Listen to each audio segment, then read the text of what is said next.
The air smelled like damp earth and pine as I set up my tent in the thick woods. It was late afternoon, the golden light filtering through the trees, and I could hear nothing but the occasional rustling of leaves and the distant chirping of birds. I had picked this spot because it was remote, far from the usual campgrounds and well away from the hiking trails. I wanted to be alone for a few days, just me, my thoughts, and the wilderness. I had done plenty of solo camping before, but something about this place felt different. It was too quiet. There were no distant sounds of other hikers, no planes overhead, no breeze moving through the trees, just stillness. I pushed the thought aside and finished setting up my tent before gathering firewood. The trees were dense, making it hard to find fallen branches, but I managed to collect enough to get through the night. As the sun dipped below the horizon, I got the fire going and cooked a simple meal. The crackling of the flames was the only noise around me, and for the first time that day, I felt relaxed. I leaned back against a log, staring at the dark forest beyond the glow of my fire. I told myself it was just my imagination playing tricks on me, but I felt watched. It wasn't a wild animal kind of feeling. It was something else, something deeper. I shook it off and crawled into my tent, zipping it up tight. I woke up to a sound. It was faint, almost like a whisper of movement outside my tent. I held my breath, listening. The fire had died down, leaving only embers, and beyond that, darkness swallowed everything. I reached for my flashlight, but before I could turn it on, I heard it again, a soft, deliberate crunch of leaves. Something or someone was walking outside. I stayed completely still, barely breathing. My mind raced through possibilities. Was it a deer? A bear? No, this was too slow, too precise. It sounded like footsteps, but not the heavy, careless steps of a large animal. These were quiet, deliberate, almost as if whoever or whatever it was didn't want to be heard. Minutes passed. The steps stopped. I strained my ears, waiting for any sign of movement, but there was nothing, just silence. Eventually, I convinced myself it had been an animal, maybe a raccoon rummaging through the underbrush. I forced myself to relax, but sleep didn't come easily. The next morning, I stepped outside my tent, scanning the area. I expected to see paw prints, maybe some disturbed dirt, but there was nothing. No signs of anything passing through. It was as if the ground hadn't been touched. I shook off the unease and went about my morning routine, boiling water for coffee and mapping out my plan for the day. I wanted to hike deeper into the woods, explore, and maybe find a good fishing spot by the river I had seen on the map. The hike was uneventful, but the feeling of being watched never left me. Every so often, I would stop and look around, expecting to see something or someone hiding in the trees, but I was always alone. The forest was dense, the paths barely visible under layers of leaves and fallen branches. After about an hour, I reached the river, its water clear and cold.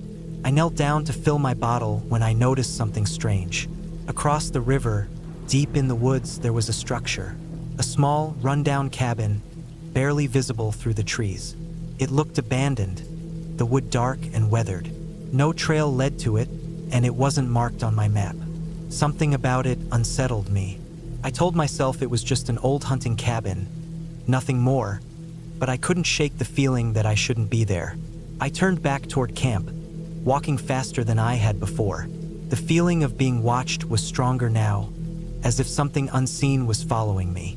Every so often, I would stop and listen, but the woods remained silent. I forced myself to stay calm, convincing myself it was just paranoia. By the time I reached my campsite, the sun was already dipping low. I built up my fire quickly, the flames a small comfort against the growing darkness. I ate without much thought, my mind replaying the sound of those footsteps, the image of that cabin. I decided I wouldn't stay another night. I didn't want to admit it, but I felt unsafe. It wasn't just my imagination. Something was out there, something that didn't want me here. I packed up my gear as much as I could so I could leave at first light. The only thing left was my tent and sleeping bag. That night, I barely slept. Every sound set me on edge. The wind in the trees, the crackling of the fire, my own breathing. Then, sometime past midnight, I heard it again. The same soft, careful footsteps outside my tent. I held my breath, my heart pounding in my chest. The steps circled my tent, slow and deliberate. I reached for my knife, gripping it so hard my hand ached. I wanted to call out, to scare off whatever it was, but my throat was dry, my voice stuck. Then the steps stopped, right by my tent door. I didn't move. I could hear my heartbeat in my ears. Minutes passed. Then, finally, the footsteps retreated, moving back into the woods. I waited, straining to hear anything else, but the night had gone silent again. At the first light of dawn, I was out of my tent, packing up faster than I ever had before. I didn't bother eating, didn't bother looking around. I just needed to leave. As I slung my pack over my shoulder and turned toward the trail, I froze. Right outside my tent, in the dirt, were footprints. Bare human footprints. They circled my tent, stopping right where I had heard them the night before. I didn't think. I just ran. I didn't stop until I was miles away, my truck finally in sight. I threw my gear in, jumped in, and sped away, not looking back. I don't know who or what was out there that night. I don't want to know. All I know is that I'll never go back, and I'll never camp alone again.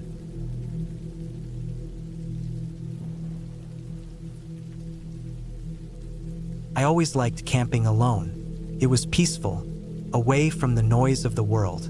No people, no traffic, just me and the woods. I had done it plenty of times before, but this time something felt different. I should have turned back, but I didn't. I picked a remote spot deep in the Hoosier National Forest, a place I hadn't been before. The air was cool for summer, the kind of weather that made hiking feel less exhausting. My pack was heavy, but I had everything I needed: tent, food, knife, flashlight, extra batteries, and a fire starter. The first couple of miles were easy. Birds chirped, the wind rustled the leaves, and I felt that familiar sense of calm that only the wilderness could bring. But the further I hiked, the quieter it got. I didn't think much of it at first. Sometimes the forest just gets still. But then I noticed something strange: no animal sounds. No birds, no squirrels, not even the usual buzzing of insects. I kept going. It was probably nothing, just a quiet patch of woods, I told myself. But I couldn't shake the feeling that I was being watched. Every so often, I'd glance over my shoulder, expecting to see something. Nothing was there. By late afternoon, I found a small clearing near a slow-moving stream and decided to set up camp. The spot was perfect: flat ground, plenty of wood for a fire, and easy access to water. I set up my tent, gathered firewood, and got everything ready before it got dark. The silence still nagged at me, but I pushed the feeling down. As the sun dipped below the trees, I lit my fire and cooked a simple meal. The crackling flames were the only sound around me. I kept looking out into the dark woods, feeling a strange tension in my chest. I had camped alone plenty of times, but I had never felt like this before. Then I heard it, a sound far off in the woods, a single, sharp snap like a branch breaking underfoot. I froze, listened. Nothing. Maybe a deer, I thought, but my gut told me otherwise. I sat by the fire, watching the darkness, feeling my skin prickle. Every so often, I'd hear another sound, a shuffle, a crack, something moving out there, staying just far enough away that I couldn't see it. I grabbed my flashlight and aimed it toward the trees. The beam cut through the dark, revealing only the thick trunks and undergrowth. Nothing moved, but I knew something was there. Hours passed. The fire burned low. The sounds kept coming, slow and deliberate, like whatever was out there was waiting. I tried to stay calm, but my hands kept tightening around the handle of my knife. I wasn't scared of animals. I was scared of people. Midnight came. The noises stopped. Just silence again. I told myself it was all in my head, that I was imagining things. I crawled into my tent, keeping my knife close. Sleep didn't come easy. Every rustle of the wind made me flinch. I must have dozed off at some point because the next thing I knew, I woke up to the sound of footsteps. Slow, close, right outside my tent. My breath caught in my throat. I didn't move, I just listened. The footsteps stopped. Then something brushed against the fabric of my tent. I gripped my knife, every muscle in my body locked up. My mind raced. Who was out there? What did they want? Then, just as suddenly as it had started, it stopped. The footsteps retreated, fading into the distance. I lay there, heart pounding, waiting for something else to happen. But nothing did. Morning came. I unzipped my tent and stepped outside, knife in hand. The fire was nothing but embers, the forest was still. But there, in the dirt, were footprints. Not animal prints. Human, barefoot. I scanned the trees, my stomach twisting. Someone had been out here, watching me. I packed up fast. I didn't eat, didn't take my time. I just threw everything in my pack and started hiking back the way I came. I kept my knife in one hand, my flashlight in the other, even though the sun was up. I walked fast, heart hammering, every little sound making me jump. I kept looking over my shoulder, expecting to see someone, but the woods were empty. Then I saw it, hanging from a low branch on the trail. A small bundle of sticks, tied together with a strip of fabric. My fabric. I recognized it. It was from my tent. I didn't stop. I didn't even think. I just ran. I ran until my lungs burned, until I was out of the trees and back to my car. I threw my pack in the trunk, locked the doors, and peeled out of there without looking back. I don't know who was out there that night. I don't know what they wanted. But I do know one thing. I won't be camping alone again.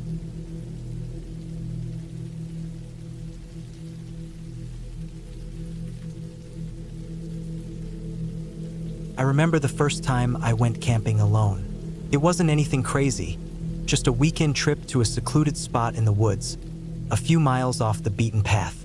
I had camped plenty of times with friends and family, but there was something about going alone that felt different. It was supposed to be peaceful, just me, my thoughts, and nature. I wanted to push myself to experience true solitude. It seemed like a good idea at the time.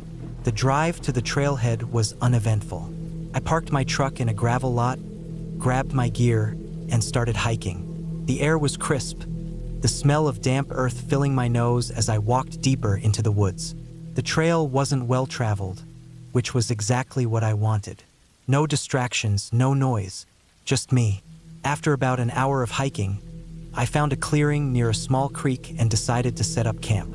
The spot was perfect, flat ground, plenty of space, and the gentle sound of water flowing nearby. I pitched my tent, set up a small fire pit, and started gathering wood. The sun was beginning to dip behind the trees, casting long shadows across the forest floor. It was peaceful. I felt good about this. By the time I got the fire going, the sky was dark. The flames crackled, sending sparks into the air, the only source of light in the thickening blackness. I sat back, ate some jerky, and stared into the fire. It was one of those moments where everything felt right. I had no cell service, no distractions, just the quiet hum of the forest around me. That's when I heard it. A rustling sound, off to my left, somewhere past the creek. At first, I figured it was just an animal, a raccoon or a deer, but then it stopped. Completely. That was what got me. Animals don't just stop moving like that. I listened for a long time, waiting for the sound to return, but it didn't. Eventually, I shrugged it off and went back to staring into the fire. I wasn't going to let my imagination ruin this for me. The night dragged on. The fire died down to glowing embers, and I crawled into my tent. I zipped up the door, stretched out in my sleeping bag, and let the sounds of the forest lull me to sleep. A snap. I bolted upright, heart pounding. That wasn't just a rustling. It was something stepping on a branch, close. Too close. I held my breath, listening. Nothing. The air inside my tent felt suffocating. My own breath too loud in the silence. Slowly, I reached for the flashlight beside me and clicked it on. The thin fabric of my tent glowed, but I saw nothing outside. Just the usual shapes of trees and shadows. I told myself it was an animal and forced myself to lie back down. Took me a long time to fall asleep again. The next morning, I stepped outside and immediately felt uneasy. Something was off. The forest felt wrong. I couldn't explain it. It wasn't the silence. Birds chirped, the wind rustled the leaves, but there was an underlying feeling that made my skin crawl, like I wasn't alone. I walked around my campsite, checking my surroundings. That's when I noticed the footprints. Human footprints in the damp dirt near the creek. They weren't mine. They were fresh. My stomach twisted. Maybe a hiker had passed through, but I hadn't heard anyone, and these prints led straight toward my camp. Not past it, not around it, just to it. I shook it off and told myself it wasn't a big deal. Maybe someone had been out here before me. Maybe I was overthinking. I packed up my gear for a day hike, locked up my food, and set out to explore. I needed to clear my head. The hike was uneventful, beautiful even. I followed the creek upstream, climbed over fallen logs, stopped to take in the scenery. I was gone for most of the day, and by the time I got back, the sun was already getting low. And then I saw it. My campsite, it wasn't the same. Something had been there. My gear was shifted. My backpack, which I had left zipped up, was slightly open. My sleeping bag was unrolled. I stood frozen, staring at it, my mind racing. Animals don't unzip backpacks. Animals don't unroll sleeping bags. I scanned the trees, my heart hammering. Was someone watching me? Had someone been here while I was gone? I forced myself to move to check my belongings. Nothing was missing. Nothing was stolen. Just touched. I had two choices, pack up and leave or stay the night. Part of me wanted to go. Every instinct screamed at me to get out of there. But the rational side of me, the stubborn side, said no. I wasn't going to let paranoia ruin this. I double-checked everything, set up my fire, and forced myself to eat. The night felt different, heavier. The usual night sounds, the crickets, the rustling leaves, felt distant, muted. I sat by the fire, gripping my knife, staring into the darkness beyond the trees. Every so often, I thought I heard something. A footstep, a whisper of movement, couldn't be sure. I barely slept that night. Every sound jolted me awake. Every rustle made my skin crawl, but nothing happened. When the first light of dawn hit, I packed up my gear, fast. I told myself it was just nerves, just my imagination, but I couldn't shake the feeling that I needed to leave. Now, as I walked back to my truck, I felt it again, that heavy, pressing sensation, like I was being watched, like something was following me. I quickened my pace, gripping my knife so hard my knuckles turned white. I didn't look back. When I finally reached my truck, I threw my gear in the back and climbed in, locking the doors behind me. I sat there for a long moment, hands shaking, staring at the trailhead. Then I saw them, far back, just where the trees thickened. A figure, standing still, watching. I didn't wait. I turned the key, gunned the engine, and tore out of there, gravel spitting behind me. I never went back.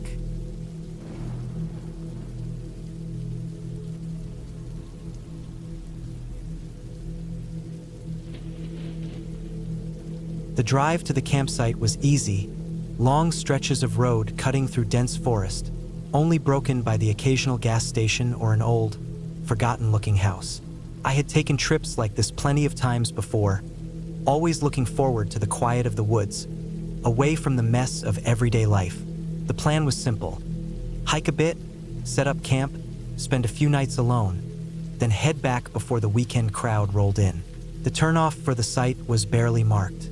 Just a dirt road with a wooden sign that had probably been there for decades. The place was supposed to be remote but well-kept. An old logging trail turned into a designated camping area. The kind of spot where you wouldn't find many other people, which was exactly what I wanted.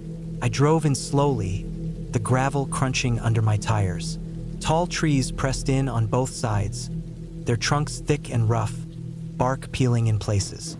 The afternoon light slanted through the branches, casting long shadows on the road. It was peaceful, the kind of quiet that sinks into your bones. The designated sites were spaced far apart, just clearings in the woods with fire rings and enough room for a tent. I parked, turned off the engine, and let the silence settle around me. No traffic noise, no hum of electricity, just the occasional rustle of wind through the leaves. I grabbed my gear and started setting up. The tent went up easily. A simple one-person setup with enough room to move around, but nothing fancy. I laid out my sleeping bag, made sure my flashlight and knife were within reach, and got my small camping stove ready. The usual routine. By the time I finished, the sun was dipping lower, the sky turning that deep blue that only comes in the hour before full dark. I started a small fire, just enough for warmth and light, and cooked a quick meal. The food was nothing special, just something easy to heat up, but out here, everything tasted better. As night fell, the woods changed. The air cooled, thick with the scent of damp earth and pine. The quiet deepened, broken only by the occasional snap of a twig or rustling in the underbrush. Normal forest sounds. I had spent enough nights outdoors to know that the mind could play tricks on you, turning every little noise into something bigger than it was. I sat by the fire, watching the flames shift and curl, the logs blackening at the edges. It was peaceful, but there was something off. It wasn't a sound or anything obvious, just a feeling, a tightness in my chest that I couldn't shake. I tried to ignore it, chalking it up to being alone in the dark. The fire burned down to embers, and I crawled into my tent, zipping the flap shut behind me. Inside, it was warm and safe, the thin nylon walls doing little to block out the outside world, but enough to create the illusion of separation. I lay there, listening. The usual nighttime noises were there, the distant hoot of an owl, the rustling of small animals moving through the brush. Normal. Then something changed. The sound was soft at first, almost too faint to notice. A rhythmic crunching, slow and deliberate. Footsteps. Not the quick, darting movements of an animal, but something heavier. Something careful. I held my breath, straining to hear over the pounding of my own heartbeat. The steps continued, coming from the trees beyond my campsite. I told myself it was nothing. A deer, maybe, but deer didn't move like that. The steps stopped just beyond the fire pit. I could picture the spot perfectly in my head, the dying glow of the embers barely enough to light the area. Whatever it was standing there, watching. I stayed still, my hands slowly creeping toward my knife. The tent fabric was thin. If someone wanted to get in, it wouldn't take much. Minutes passed. The night stretched on. Then, just as quietly as they had come, the steps moved away, back into the woods. I lay there, every muscle tense, waiting, listening, nothing. Eventually, exhaustion won out. I drifted into uneasy sleep, my dreams filled with shadowy figures standing just outside my tent, watching. Morning came like a release. The sunlight filtered through the trees, golden and warm, chasing away the cold fear of the night before. I climbed out of my tent, stretching stiff muscles. The fire pit was just as I had left it, my gear untouched. No signs of anyone else. Maybe I had imagined it. Maybe it was just my mind playing tricks. I shook off the lingering unease and decided to go for a hike. The trail was well-worn but empty, winding through the dense forest. The air smelled of pine and damp earth, the kind of fresh, clean scent you can only get in the woods. As I walked, the feeling of being watched never fully left. Every so often, I would stop, turning to scan the trees, but I never saw anything. Just the endless rows of trunks, stretching deep into the wilderness. I hiked for hours, losing myself in the rhythm of movement. By the time I returned to camp, the sun was dipping low again, the light golden through the leaves. That night, I made sure my fire was bigger. The bright flames cast flickering shadows on the trees, pushing back the darkness. I ate, read a little, tried to shake the nagging feeling that something was off. Then the steps came again. This time, there was no doubt. They were closer, moving through the brush just beyond the firelight. Slow, deliberate, not an animal. I tightened my grip on my knife, my pulse hammering. I forced myself to stay still, listening. The steps stopped. Silence pressed in around me. Then a whisper, low, almost too soft to hear, but it was there. I bolted. I grabbed my flashlight and knife, kicking dirt over the fire as I moved. I didn't bother with my tent, didn't bother packing up. I just ran for my truck. The moment I hit the driver's seat and locked the doors, my hands were shaking so badly, I could barely get the keys in the ignition. The engine roared to life, and I threw it into reverse, gravel spraying as I tore out of there. The road felt longer on the way out, the trees pressing in tighter. Every shadow looked like someone standing just beyond the reach of my headlights. I didn't stop until I hit the main road, didn't let myself breathe until the campsite was miles behind me. I never found out who or what was out there. I don't think I want to. I never went camping alone again.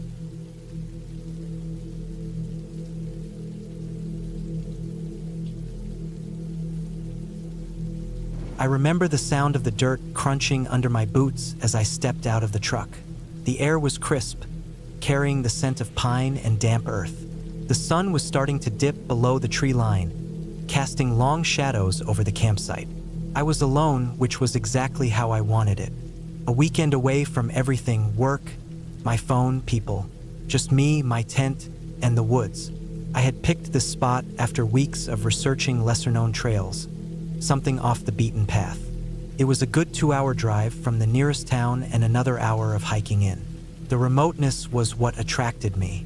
No traffic, no noisy groups of campers, just silence and space to clear my head. I set up my tent near a clearing, not too far from a small stream I had passed earlier.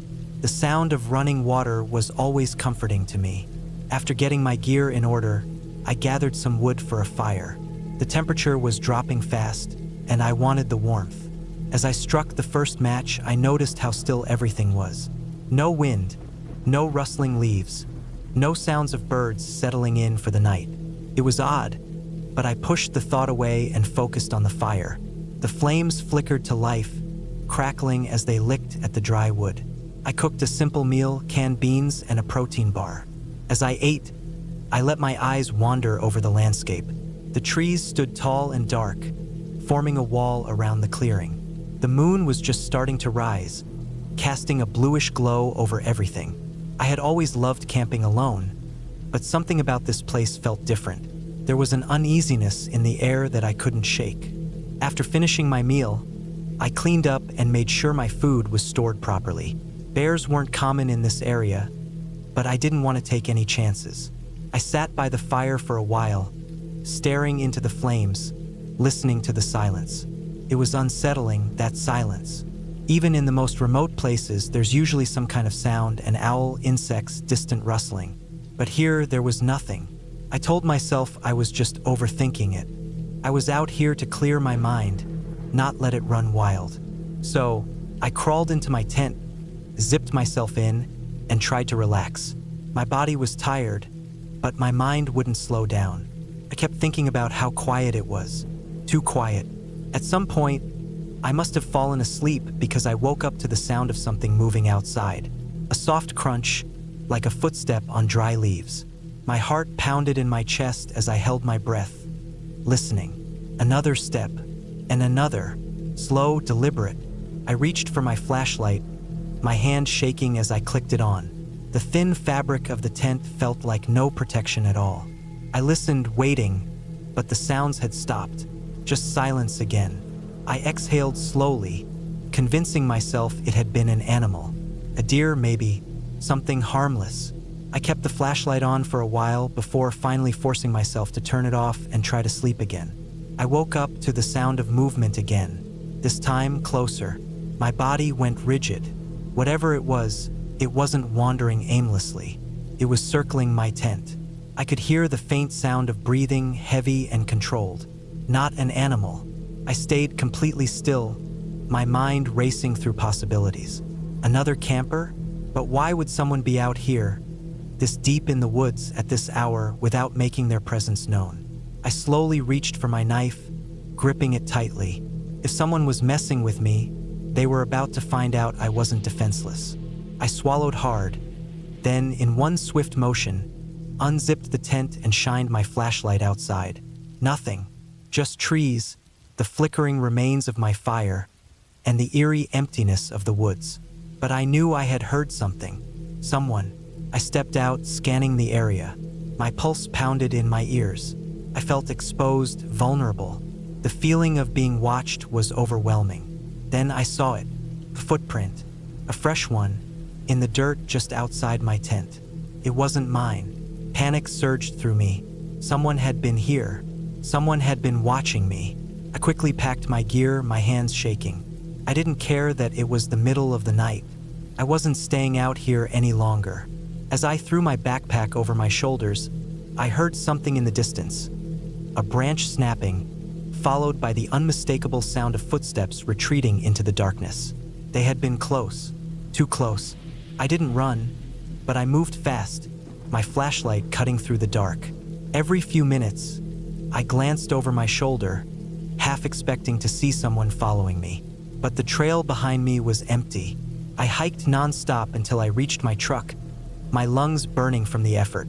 I locked the doors the second I got in, my fingers fumbling to start the engine. The headlights illuminated the trees, casting long, shifting shadows. And then, just for a second, I saw movement at the edge of the light, a figure standing perfectly still, watching me. I didn't stay to get a better look. I slammed the truck into drive and tore out of there, the tires kicking up gravel. I didn't stop until I was miles away, back on the main road, civilization in sight. I don't know who was out there that night. I don't know what they wanted, but I do know one thing: I will never camp alone again.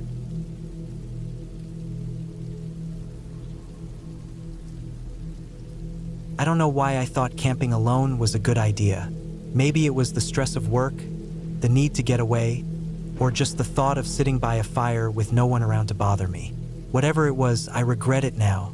I picked a spot deep in the woods, away from any designated campground. I had always preferred solitude over the sounds of other people, and this place was perfect. A small clearing surrounded by tall pines, a little creek running nearby, and no sign of human activity. The dirt road leading to it was rough, barely a road at all, which meant no one else would be coming this way. That was exactly what I wanted, or at least I thought I did. The first night was peaceful. I set up my tent, got a fire going, and cooked a simple meal. The quiet was nice, almost too quiet. Every now and then, I'd hear something rustling in the woods, but it was probably just small animals. The occasional snap of a branch made me glance up, but nothing ever came into view. I told myself it was just the normal sounds of nature. I fell asleep easily, the crackling fire keeping me warm as the temperature dropped. At some point during the night, I woke up. I wasn't sure why at first. Then I heard it. Footsteps. Not the scurrying of a raccoon or the light hops of a rabbit. Actual human footsteps. Slow, deliberate. I held my breath, listening. They stopped. I turned my head slightly, straining my ears. Nothing. Just the wind through the trees. Maybe I had imagined it. I stayed awake for a while, but the sound didn't come again, and eventually, I drifted back to sleep. The next morning, everything seemed normal. I stepped out of my tent and stretched, shaking off the unease from the night before. The fire had burned down to embers, and there was no sign of anything unusual. No footprints, no broken branches, nothing out of place. Maybe I had been dreaming. I let it go. The day passed quietly. I went for a walk, following the creek for a while before heading back. I gathered more firewood, cooked a meal, and sat by the fire as the sun went down. It was peaceful again. No sounds except for the occasional chirp of a bird or the distant hoot of an owl. Then, just like the night before, I woke up suddenly. This time, I knew I had heard something. My heart pounded as I listened. The footsteps were back, closer. They moved around my campsite slowly, circling. I could hear the crunch of leaves, the snap of twigs. I stayed completely still, barely breathing. Then they stopped, right outside my tent. I gripped the knife I had brought with me, my fingers tightening around the handle. Whoever it was, they weren't moving anymore, just standing there, waiting. My mind raced. Was it just one person? Were they armed? What did they want? Minutes passed. The silence was unbearable. I considered unzipping the tent just enough to peek out, but fear kept me frozen. Then, just as suddenly as they had come, the footsteps moved away, fading into the darkness. I didn't sleep after that. I sat there, knife in hand, listening for any sign that they had come back. But they didn't. Morning came, and I stepped outside, scanning the area. Nothing looked disturbed, but when I circled my campsite, my stomach dropped. Footprints. Large, unmistakable footprints in the dirt. Someone had been there. Someone had stood just outside my tent, watching me. I should have packed up and left right then, but I told myself I was overreacting. Maybe it had been a lost hiker passing through. Maybe they hadn't even realized I was there. That made sense, didn't it? I tried to believe it. I spent the day on edge, listening for anything out of place. I didn't wander far from camp. I kept my knife close. I almost left, but something about leaving in broad daylight, completely exposed, made me stay. I figured I'd wait until morning when I was well rested. That was my mistake. That night, I didn't even try to sleep. I kept the fire going, sitting close to it, listening. Hours passed. Then, just past midnight, I heard them again. Footsteps. More than one set this time. My throat tightened as I realized they were coming from multiple directions. They were surrounding me. I grabbed my flashlight and shined it into the trees. Nothing, but the footsteps kept moving. Slow, steady, closing in. Then, a sound I will never forget. A whistle, high-pitched, drawn out. And then, another one answering from the other side of the clearing. I was not alone. Panic took over.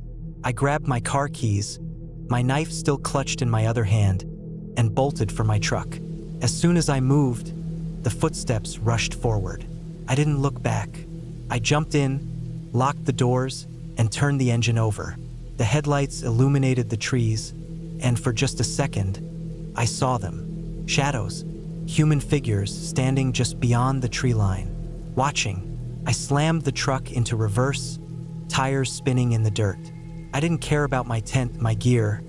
I just needed to get out. I sped down the rough trail, my eyes darting to the rearview mirror. Nothing, but I didn't stop until I was miles away, until I reached the main road, until the trees were far behind me. I never went back for my tent. I never went back at all. I don't know who they were. I don't know what they wanted. But I know one thing. I was not supposed to be there.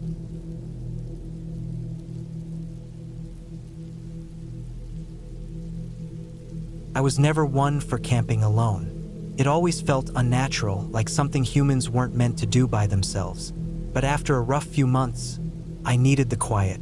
I needed space to clear my head, away from the stress of life, away from my phone, my job, the constant notifications. So, I packed up and drove 3 hours north to a state forest I'd only been to once before. It was late September, just cool enough to keep most people at home, but not so cold that I'd be miserable overnight. The drive itself was uneventful. Long stretches of road, winding through hills and dense tree lines. As I got closer to the forest, the roads turned from pavement to gravel, and then eventually to dirt. There were designated camping areas, but I had no interest in those. Too many people. I wanted to be alone, and I'd picked a spot deeper in the woods, a small clearing I'd marked on a map weeks ago. It was about a mile off the main trail, completely secluded. I arrived late in the afternoon. The sun was already dipping below the treetops, casting long shadows across the forest floor. I parked my truck at the edge of the trail, grabbed my backpack, and started walking. It took me about 20 minutes to reach the clearing. It was perfect, flat ground, surrounded by thick trees, and not a single sign of another person. I set up my tent, gathered some firewood, and by the time darkness settled in, I had a small fire crackling. The first few hours were peaceful. I sat by the fire, eating a simple meal, listening to the distant sounds of the forest. Crickets, the occasional rustle of leaves.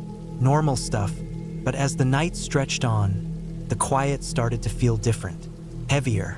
I told myself I was just not used to being alone like this. My brain was playing tricks on me. Around midnight, I heard something, a sound that didn't fit.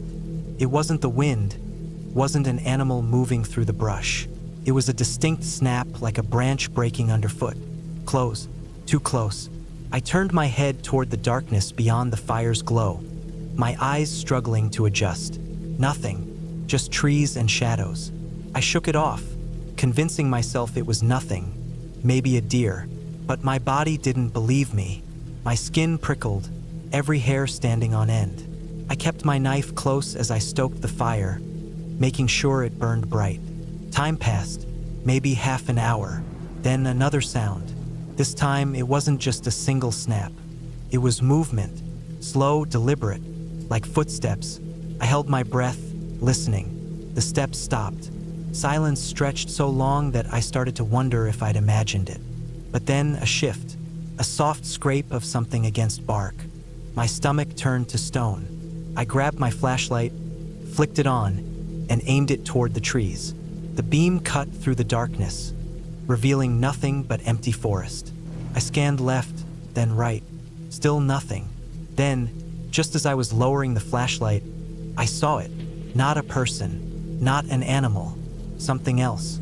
First, it just looked like part of the tree, but my eyes adjusted, and I realized it wasn't. It was fabric, a piece of dark clothing, partially hidden behind the trunk. Someone was standing there, watching me. I didn't move. I didn't speak. I just stared, my heart hammering so hard I could hear it in my ears. The person didn't move either. They just stood there, half concealed, completely still. 1,000 thoughts ran through my mind. Who were they? How long had they been there? What did they want? I didn't wait to find out. I reached for my knife, my fingers tightening around the handle. I needed to do something, say something, but before I could, the figure stepped back, disappearing into the darkness. I jumped to my feet, shining the light where they'd been. Nothing, just empty space. I wasn't going to wait around. I grabbed my backpack, kicked dirt over the fire, and started moving, fast. The trail back to my truck felt longer than before, every shadow stretching toward me. I kept looking over my shoulder, my flashlight bouncing off the trees.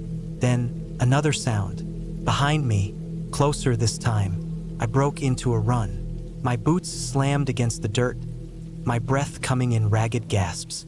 I could hear them now running too, footsteps matching mine. My truck was in sight. I fumbled for my keys, nearly dropping them. The moment I reached the door, I yanked it open, jumped inside, and slammed it shut. For a split second, in the side mirror, I saw something move between the trees. Then, nothing. I didn't stick around. I started the engine and tore out of there, gravel flying as I sped down the road. My hands were shaking, my mind racing. I kept glancing in the rearview mirror, expecting to see something following me, but there was only darkness. I drove straight home, not stopping once. When I finally pulled into my driveway, I sat there for a long time, my knuckles white on the steering wheel. I never went back to that forest, never told anyone what happened. But sometimes, late at night, when the house is quiet and the world outside is still, I think about that figure, standing there, watching, waiting, and I wonder, if I hadn't left when I did, what would have happened next?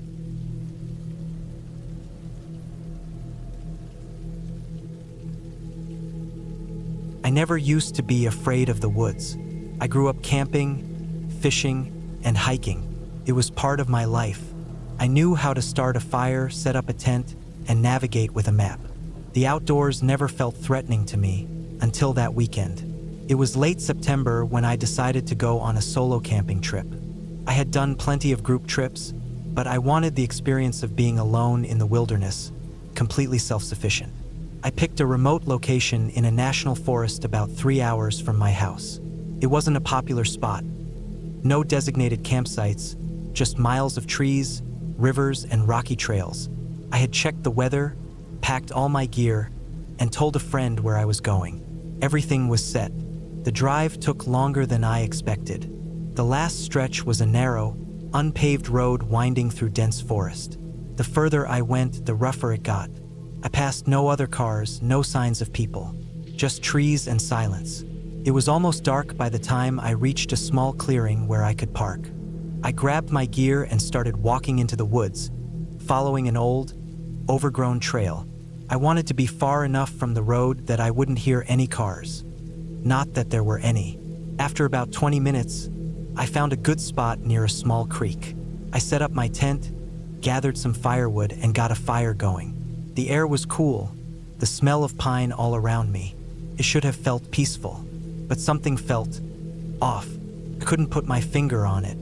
Maybe it was just the fact that I was alone with no cell service miles from anyone. I tried to ignore it. As the night went on, I cooked some food over the fire and listened to the sounds of the forest. Crickets, the occasional rustle of leaves, the distant hoot of an owl. Normal sounds. But every now and then, I thought I heard something else. Something faint, barely noticeable. A soft snap of a twig, like a footstep. I told myself it was just an animal, maybe a deer. Eventually, I got tired and put out the fire. I climbed into my tent and zipped it up. The night was quiet, too quiet. I lay there listening. No wind, no rustling leaves, just silence. I tried to sleep, but I couldn't shake the feeling that I wasn't alone. I told myself I was being paranoid. I had been looking forward to this trip for weeks, and I wasn't about to let my imagination ruin it.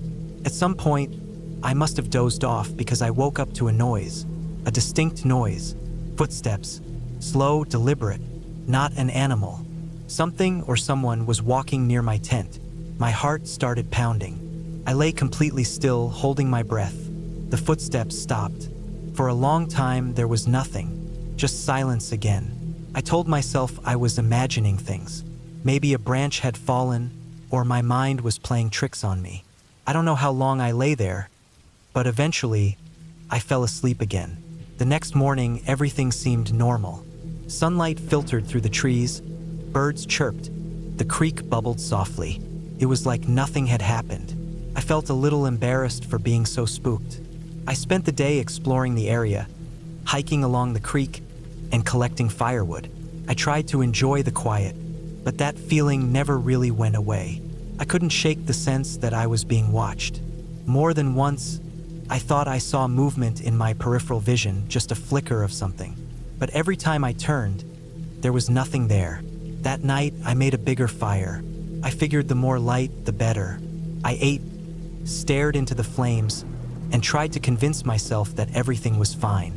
But as the hours passed, I started to hear things again. This time, it was worse. Not just footsteps, breathing, faint but close. The kind of sound that makes your skin crawl. I turned my flashlight on and scanned the trees, but I saw nothing, just darkness. I barely slept. Every sound made my heart race. I wanted to believe it was an animal, but deep down, I knew better. Something was out there, watching. To first light, I packed up my gear. I had planned to stay another night, but I wasn't about to risk it. I didn't even eat breakfast. I just shoved everything into my backpack and started walking. The forest was eerily still as I made my way back toward my car. That's when I saw it. A few yards off the trail, near where I had camped, there was something on the ground. I walked closer, my stomach tightening. It was a pile of rocks, neatly stacked, too deliberate to be natural. And right beside it, bare footprints. Human, barefoot, and fresh. I didn't stop to think. I didn't stop to take a picture. I turned and walked as fast as I could. Not running, but close. My pulse was pounding in my ears. Every nerve in my body was screaming at me to get out. I reached my car, threw my gear inside, and peeled out, sending gravel flying. I didn't stop driving until I was miles away. When I finally pulled over to catch my breath, my hands were shaking. I had never felt fear like that before. I don't know who was out there. I don't know what they wanted. But I know this, I was not alone in those woods, and I will never go back.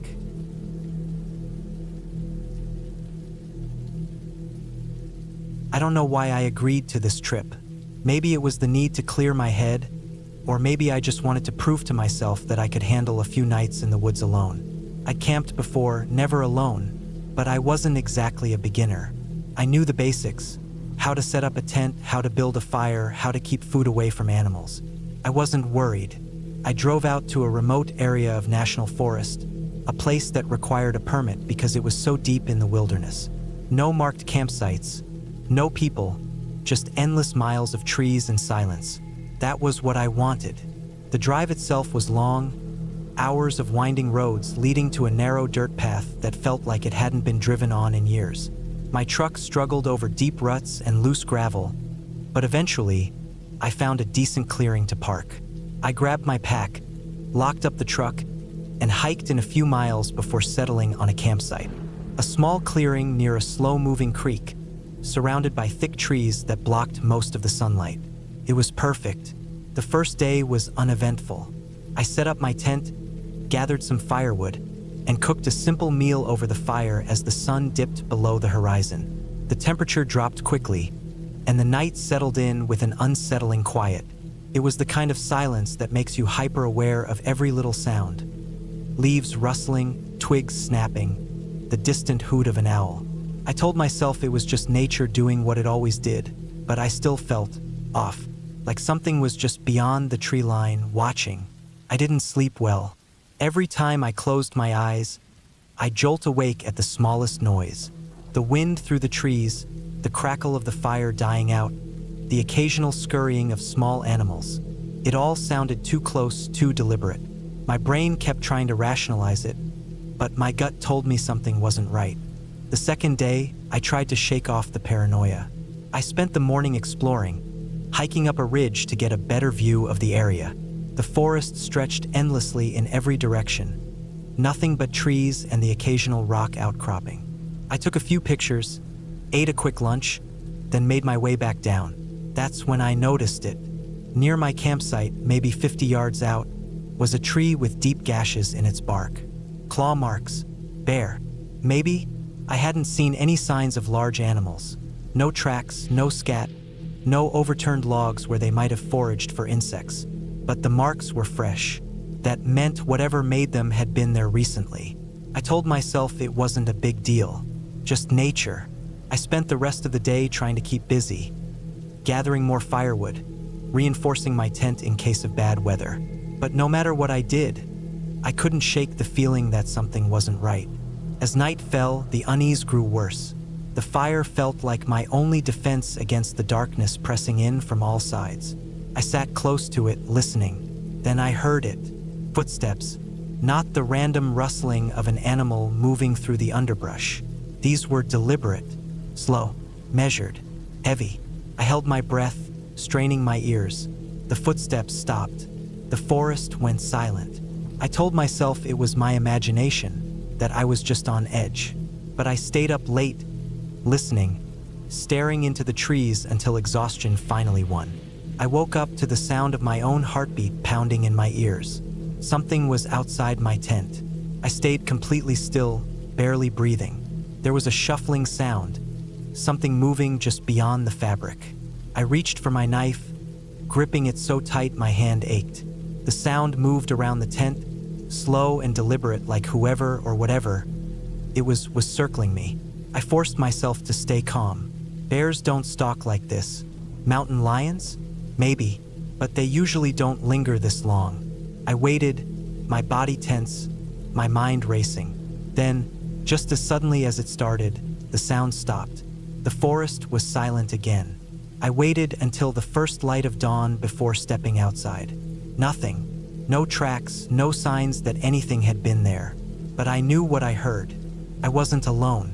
I packed up that morning, my nerves shot. I should have left, but I told myself I was being paranoid. I convinced myself that if I left now, I'd feel like a coward. So I stayed. That was a mistake. That night, the footsteps came back. Closer this time. My fire was bigger, but it didn't make me feel any safer. The footsteps stopped just outside the ring of light. I held my knife in one hand, my flashlight in the other. Then, the worst sound I've ever heard. A deep, ragged breath. It was close. Too close. I turned on my flashlight, shining it toward the sound. Nothing. Just trees and shadows. My heart pounded so hard I thought it might give me away. Then movement, just at the edge of the light. I didn't hesitate. I grabbed my pack, threw dirt on the fire, and bolted. I didn't care what direction I was running. I just ran. My flashlight bounced wildly, illuminating glimpses of trees, rocks, the endless dark. I didn't stop until I saw the faint reflection of my truck's headlights. I jumped in, locked the doors, and turned the engine over. My hands were shaking so bad I could barely grip the wheel. As I backed up, my headlights swept across the trees, and I saw it. A figure, tall, thin, standing just at the tree line. Watching me. I didn't wait. I floored it, speeding down that narrow dirt road so fast I nearly lost control. I didn't stop until I hit pavement, until I was miles away. Only then did I pull over, my hands still shaking, my breath coming in short gasps. I don't know what I saw that night. I don't want to know, but I'll never go back there again. And I'll never camp alone again. Somewhere out there, in that endless forest, something is watching, waiting, and it knows I saw it.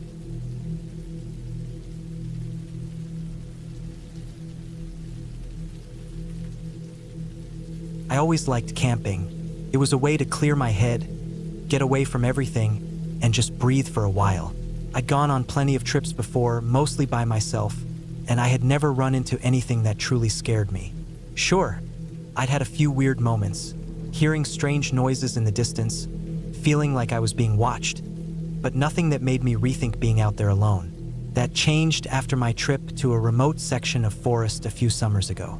I had planned for a 4-day solo camping trip, deep in a national forest that didn't see many visitors. It wasn't a designated campsite, just an old trail leading to a clearing by a small lake.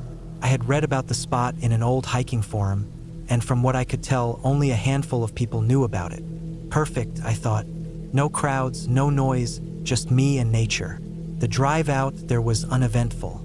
I parked my truck at the end of a rough dirt road, packed up my gear, and started the hike in. Took me about 2 hours to reach the clearing. The place was just as described. Quiet, untouched, peaceful. The lake was still, reflecting the sky like a mirror. Tall pines surrounded the area, their needles forming a soft carpet underfoot. I set up my tent near the water, gathered some firewood, and settled in for the evening. That first night, I sat by the fire, enjoying the sound of the wind moving through the trees. I wasn't worried about anything. I had my knife, my bear spray, and a good sense of my surroundings. When I finally crawled into my tent and zipped up my sleeping bag, I fell asleep easily. I woke up sometime in the night. At first, I wasn't sure why.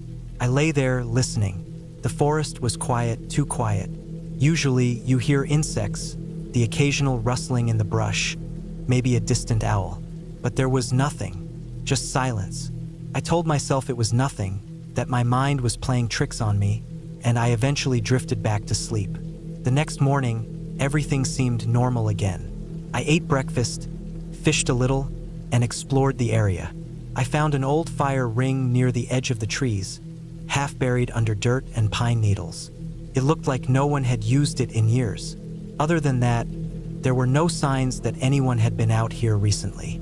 That's what I wanted after all solitude. Still, I couldn't shake the feeling that something was off. That night, I had trouble sleeping. I kept waking up, feeling like something wasn't right.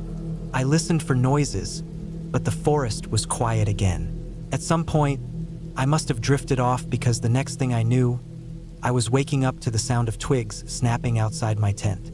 I froze. It wasn't the wind. It wasn't a small animal. It was something moving. Slowly, deliberately, I reached for my knife, keeping as still as possible. My heart pounded in my chest. The sound came closer, stopping just outside my tent. I held my breath. I could hear something shifting, breathing. I wasn't sure. I gripped my knife tighter, waiting. Then, just as suddenly as it had come, it moved away. I listened as the footsteps faded into the distance. Then silence again. I didn't sleep after that. The next morning, I found footprints around my campsite. Not animal prints, human, barefoot. The tracks circled my tent and led off into the woods. I felt sick. Someone had been watching me. I packed up my gear as fast as I could. I wasn't staying another night. The hike back to my truck felt longer than before. I kept looking over my shoulder, half expecting to see someone following me. When I finally reached my truck, I threw my gear inside and locked the doors before starting the engine. As I drove away, I told myself I was overreacting. Maybe it was some hermit living out in the woods, maybe just another camper who stumbled onto my site. But the more I thought about it, the less sense it made. Whoever it was had come up to my tent in the middle of the night, barefoot, without making a sound beyond those careful steps. They didn't speak, didn't try to make their presence known. They had just watched. I never went back to that spot, and I don't camp alone anymore.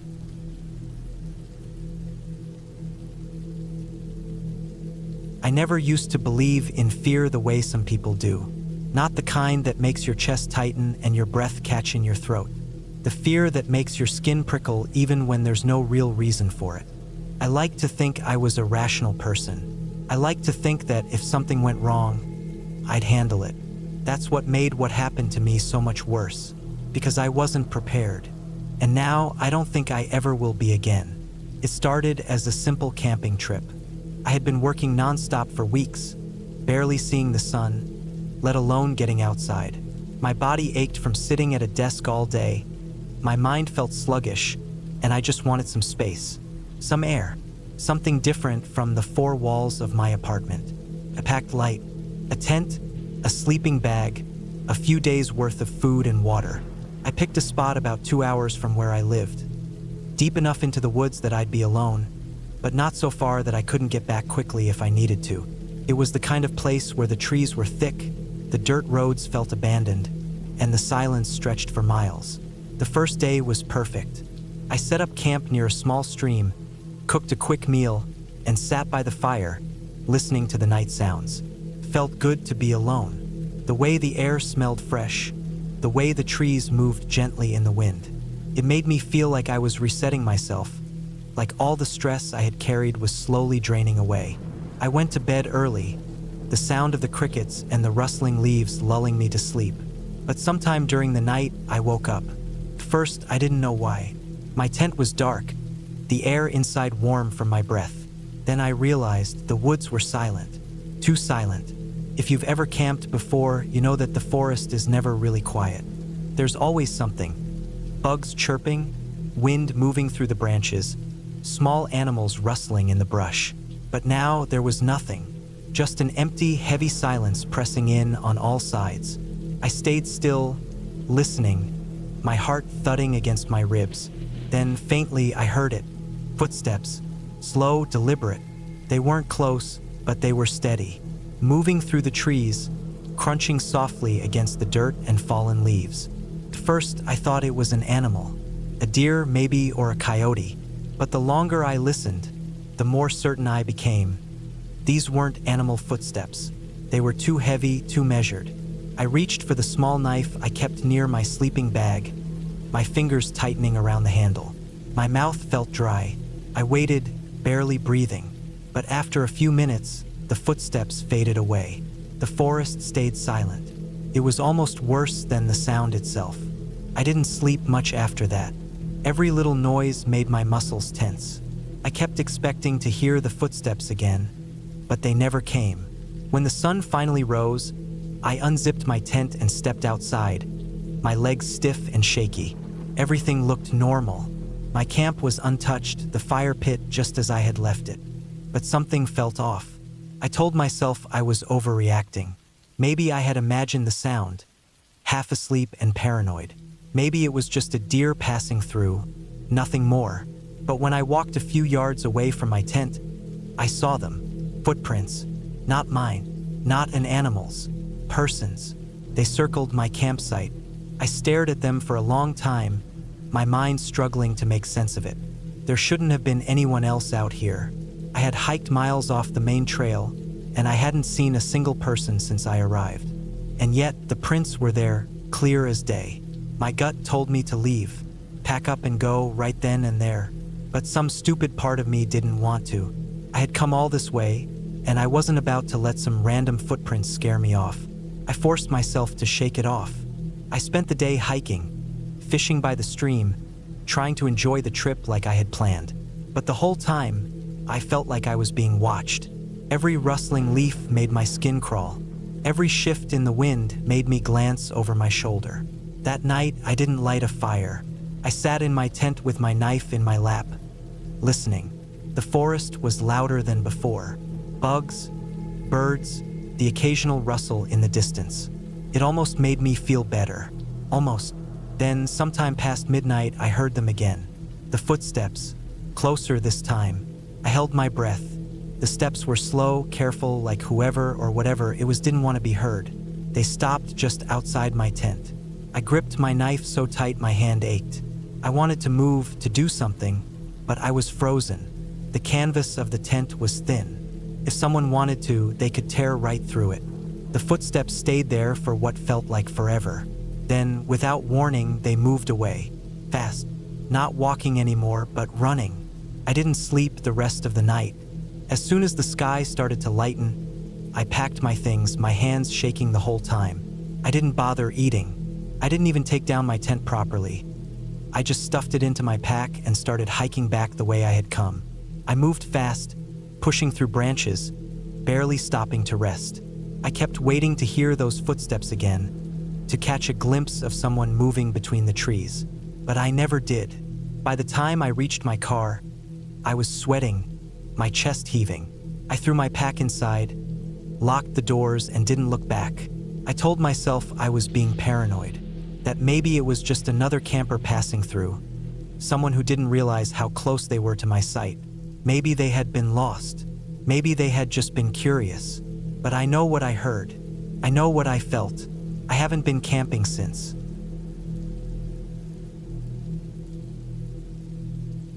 I never liked camping much, but my friend Jake convinced me to go with him for a weekend trip deep into the woods.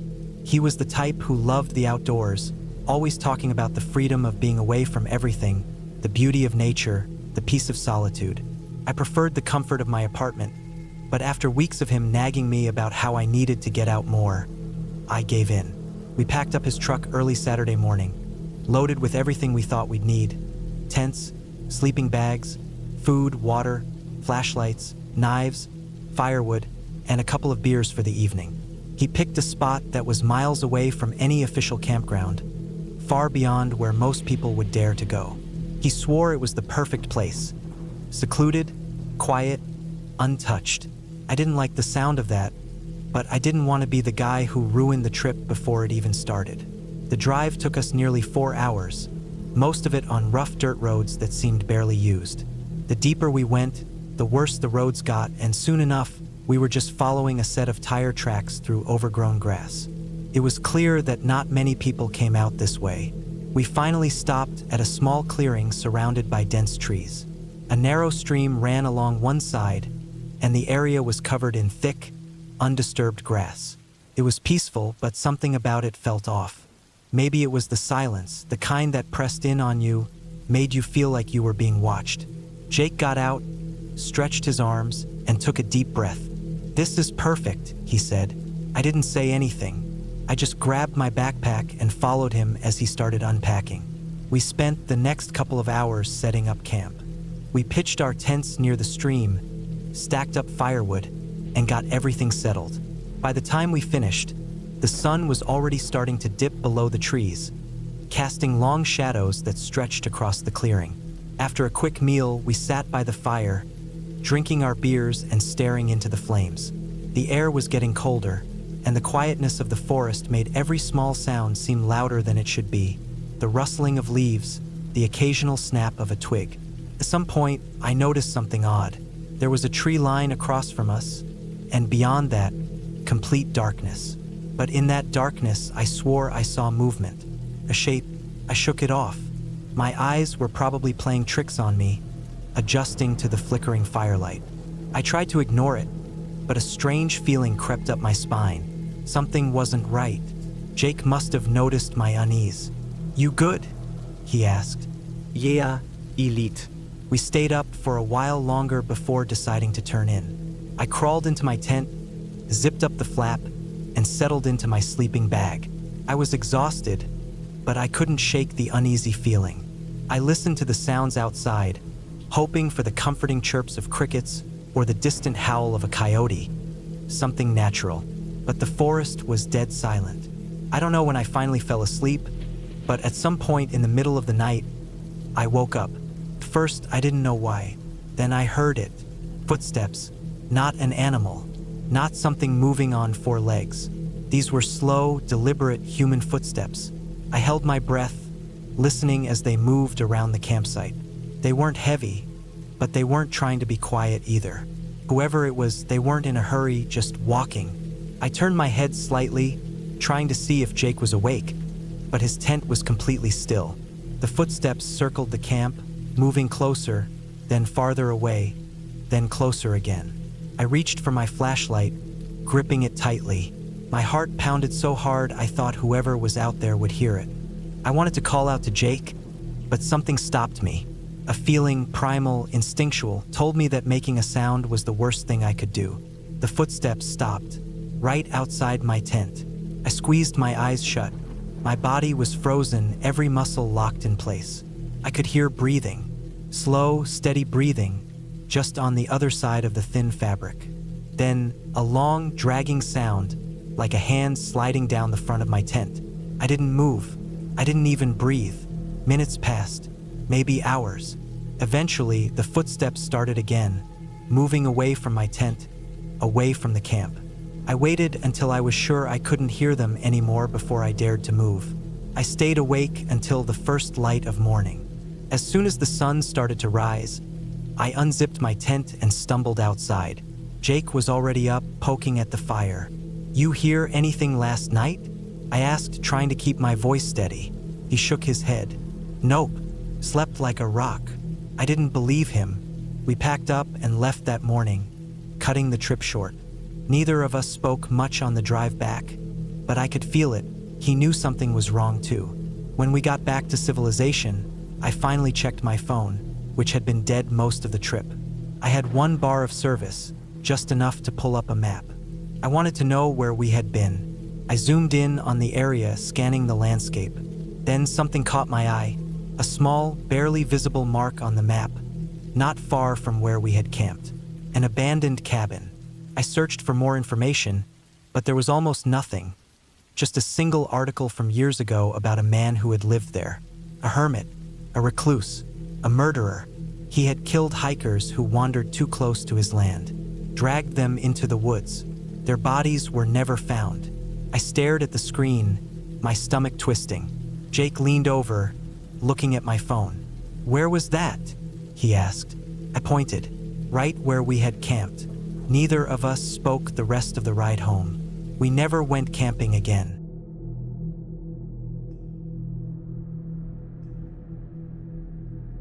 I don't know why I agreed to go. Maybe I felt bad for backing out last year, or maybe I just needed a break from everything. Either way, when my brother Eric asked me to join him on a camping trip deep in the national forest, I said yes. It was supposed to be a simple 3-day trip, just him and me, catching up, hiking, and getting away from all the noise of the city. We packed light, just the basics: tent, sleeping bags, food, and a rifle. Eric always brought a rifle when camping, not because he was paranoid, but because he believed in being prepared. I figured it couldn't hurt. We drove for hours, leaving paved roads behind for rough gravel, then dirt paths. The deeper we went, the more isolated I felt. I remember watching the trees blur past and feeling this strange pressure in my chest, like something was off, but I ignored it. We parked at the trailhead and hiked in for miles. It was late afternoon when we found the spot. Flat ground, near a small creek, surrounded by dense trees. The kind of place that felt untouched. We set up the tent and got a fire going before the sun dipped too low. The first night was fine.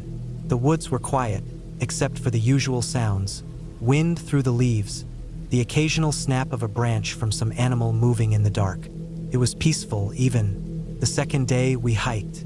The further we walked, the more I noticed how untouched the area felt.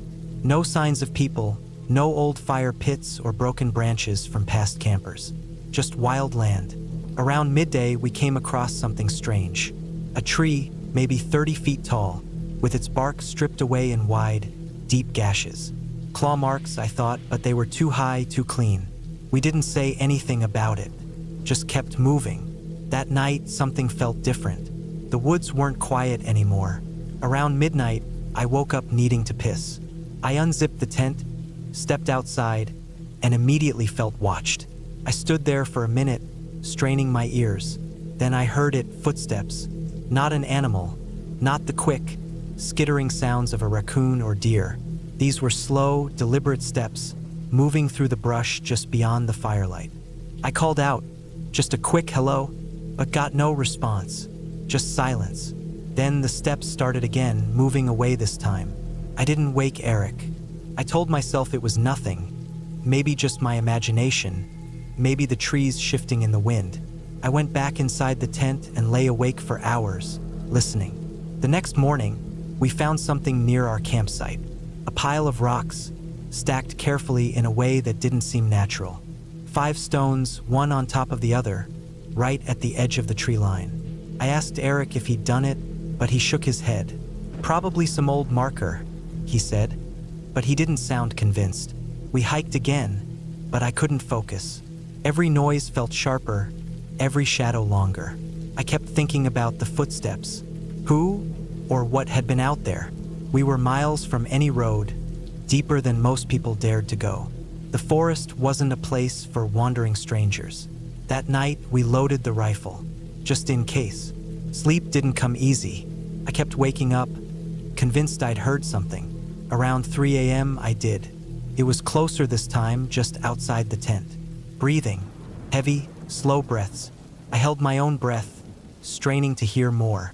Then came the worst part, the zipper. The tent zipper, shifting slightly like something was testing it. I couldn't move. I wanted to grab the rifle, but I was frozen. Then, after what felt like forever, the sound stopped. I waited, barely breathing, until the first light of dawn crept through the fabric of the tent. When we finally got out, everything seemed normal. No tracks, no broken branches, nothing to prove what I'd heard. But I knew it had been real. We packed up fast, neither of us talking much. As we left, I glanced back at the spot where the tent had been. The pile of rocks was gone. I don't know who was out there with us. I don't know what they wanted. But I do know one thing. I'll never camp that deep in the woods again.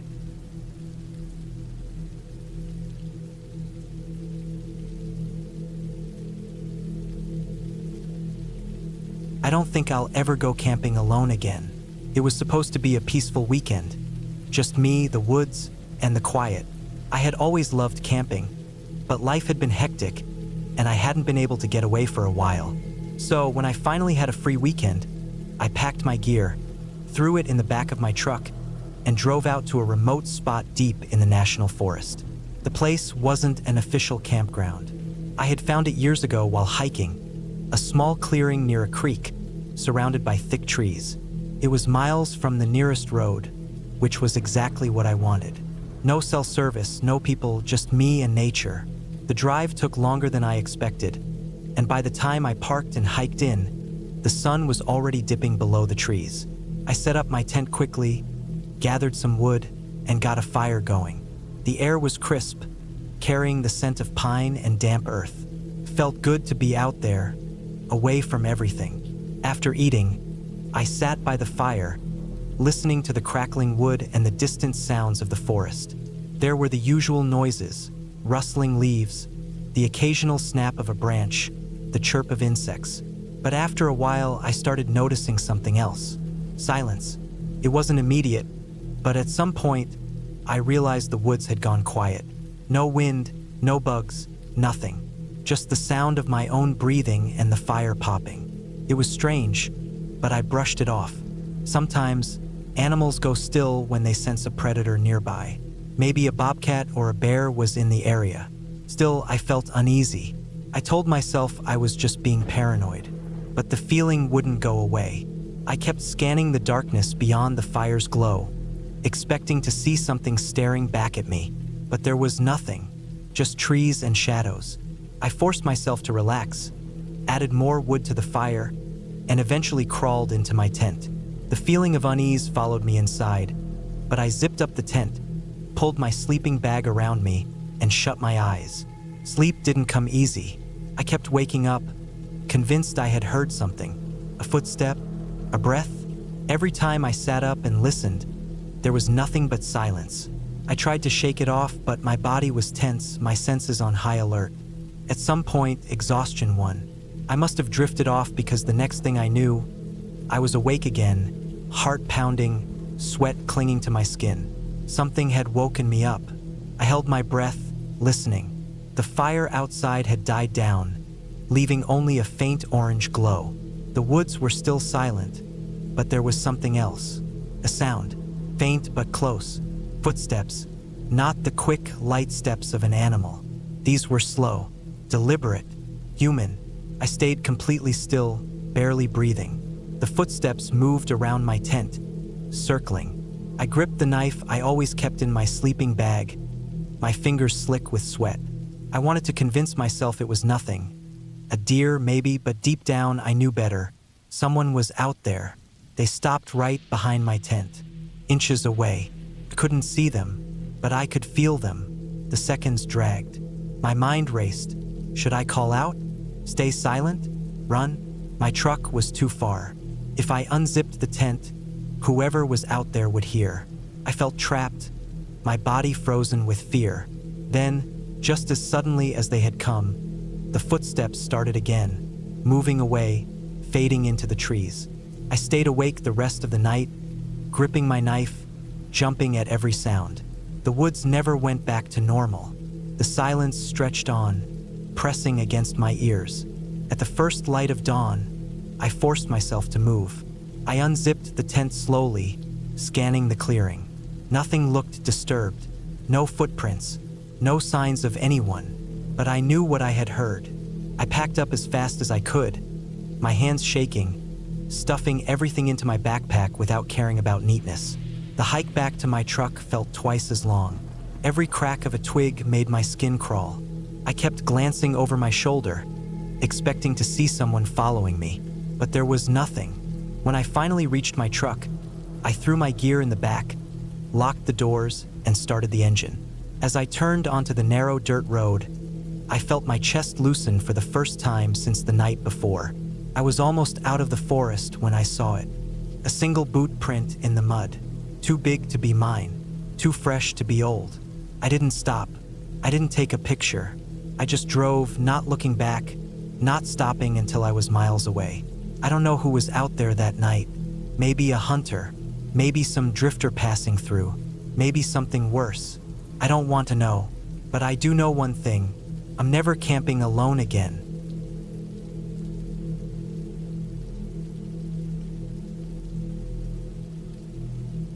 I don't know if I'll ever go camping again. It started as a simple weekend trip. Nothing crazy. Just me, my brother, and his two friends, Mark and Steve. We'd planned for weeks, made sure we had everything. Tents, food, knives, extra batteries, even a satellite phone. We weren't amateurs, but we weren't survival experts either. Just four guys wanting to escape the noise of everyday life for a bit. The place we picked was deep in the woods, about 5 hours from the nearest town. It wasn't a designated campsite, just a spot my brother had heard about from a coworker. Isolated, peaceful. The drive was long, mostly uneventful. The last hour was on a dirt road full of potholes. Our truck bounced so hard I thought we'd lose a tire. When we finally arrived, the spot was perfect. Tall trees, a stream nearby, and no sign of other people. Just silence, except for the occasional rustling of leaves. We set up camp quickly, splitting duties. My brother and I handled the tents while Mark and Steve gathered firewood.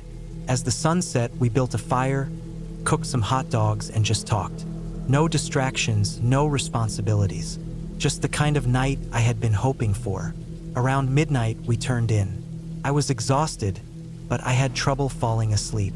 I kept hearing something outside. Not an animal, not the wind. A faint sound, like someone walking just beyond the fire's reach. I told myself it was my imagination and eventually dozed off. I woke up suddenly, not to a noise, but to the absence of one. The fire had died down, and the usual night sounds, crickets, the occasional hoot of an owl, were gone. I listened hard, but the silence was almost suffocating. I felt exposed, like something was watching us. I turned over, trying to shake the feeling. Then I heard it, a single, deliberate footstep. Close. I held my breath, staring at the tent wall, waiting. Nothing. Then another step. It wasn't an animal. Too heavy, too careful. My mind raced through possibilities. A hiker? A hunter? Someone messing with us? I reached for my knife and sat up slowly, trying not to make a sound. My brother was still asleep. I wanted to wake him, but something about the moment made me hesitate. Then, just as suddenly as it started, the sound stopped.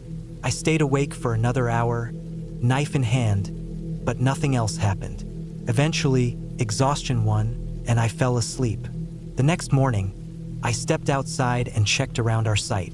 No tracks, no signs of anything unusual. Maybe I had imagined it. Maybe I was just paranoid. I didn't mention it to the others. We spent the day hiking, fishing, and just enjoying the wilderness. Everything seemed fine. By the time we got back to camp, I had convinced myself I had been hearing things. That night, I made sure the fire stayed big. None of us wanted to go to bed early, so we sat around talking until well past midnight. Then, somewhere in the distance, we heard a sound. A sharp, high-pitched whistle. We all went silent. The sound came again. It wasn't random. It had a pattern. I could see the others glancing at each other, all thinking the same thing. It didn't sound like an animal. It sounded human, but we were miles from civilization. Probably just the wind, Mark muttered, but he didn't sound convinced. We sat there for a while, listening, but the sound never came again. That night, I barely slept. The next day, I wanted to leave. Something felt off. I didn't say anything, though, because I didn't want to be the one to ruin the trip. So we stayed.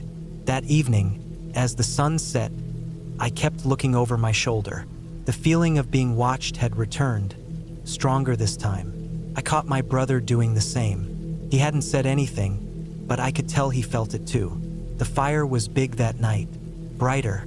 We all sat closer to it. No one wanted to admit we were spooked, but we were. Then, just as we were about to call it a night, we heard it again. A whistle, closer this time. Then, footsteps. More than one set. Someone was out there. We all froze. I gripped my knife so tight my hand hurt. The footsteps stopped just outside the fire's glow. Then silence. For what felt like hours, none of us moved. Then Mark stood up fast, shining his flashlight toward the trees. Nothing, just trees and darkness. We debated what to do. Leave in the middle of the night? Stay awake? The truck was a 15-minute walk away, and none of us wanted to walk through the dark woods with who knew what out there. We decided to wait it out until sunrise. We took turns keeping watch. I don't know if I actually slept, but eventually, the sky turned gray with dawn. We packed up fast. None of us said much. We just wanted to leave. As we walked back to the truck, I kept looking over my shoulder. Halfway there, we saw something. A tree, stripped of its bark, deep claw marks running down its side. And next to it, in the dirt, a single, perfectly clear boot print. Not an animal, not a ghost. Someone had been watching us. We didn't stop moving until we were back in the truck. Doors locked, speeding down that dirt road. I haven't been camping since, and I don't know if I ever will again.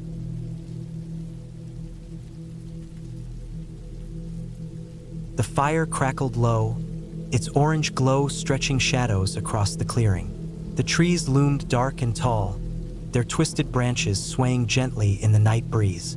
The air smelled of damp earth and burning wood, but beneath it, something else lingered. A strange, metallic scent I couldn't place. I shifted on the old log I was using as a seat, pulling my jacket tighter around me. The fire wasn't enough to push back the cold creeping through the forest.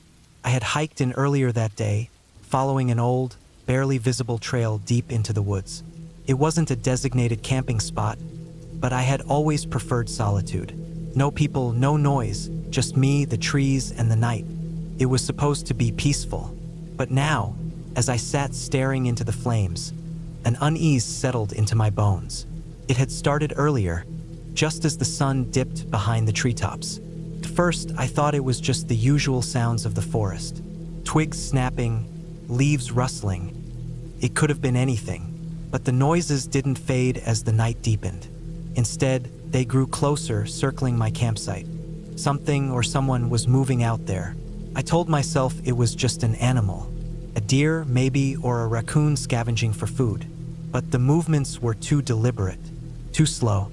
They stopped whenever I moved, as if whatever was out there didn't want to be heard. I felt watched, The weight of unseen eyes pressed against me, crawling over my skin like 1,000 tiny insects. I stood, stepping away from the fire's light, straining to see past the wall of trees. My flashlight cut a thin beam through the darkness, but it revealed nothing.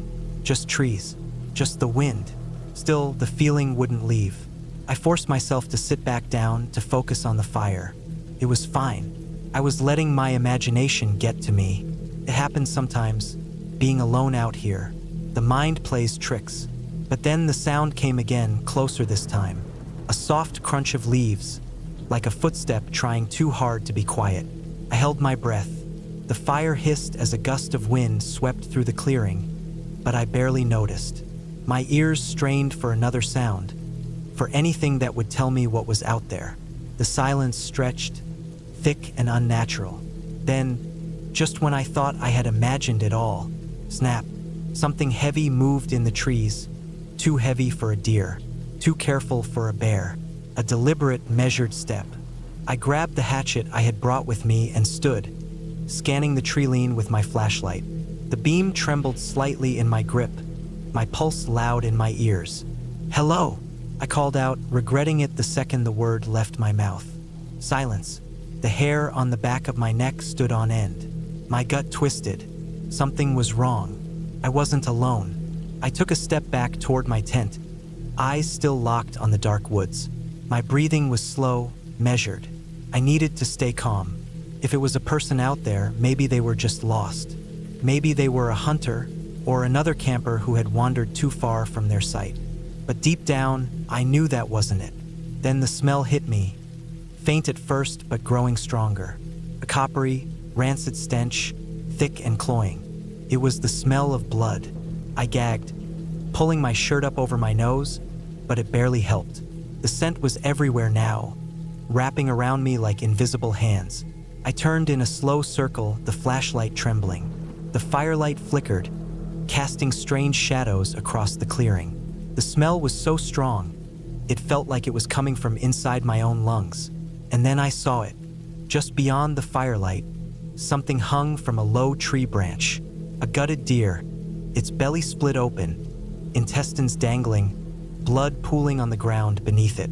Flies buzzed angrily around the carcass, their tiny wings catching the light. But that wasn't what made my stomach turn to ice. It was the way the deer had been placed. Hung up almost deliberately, displayed. A warning. The woods had gone completely silent.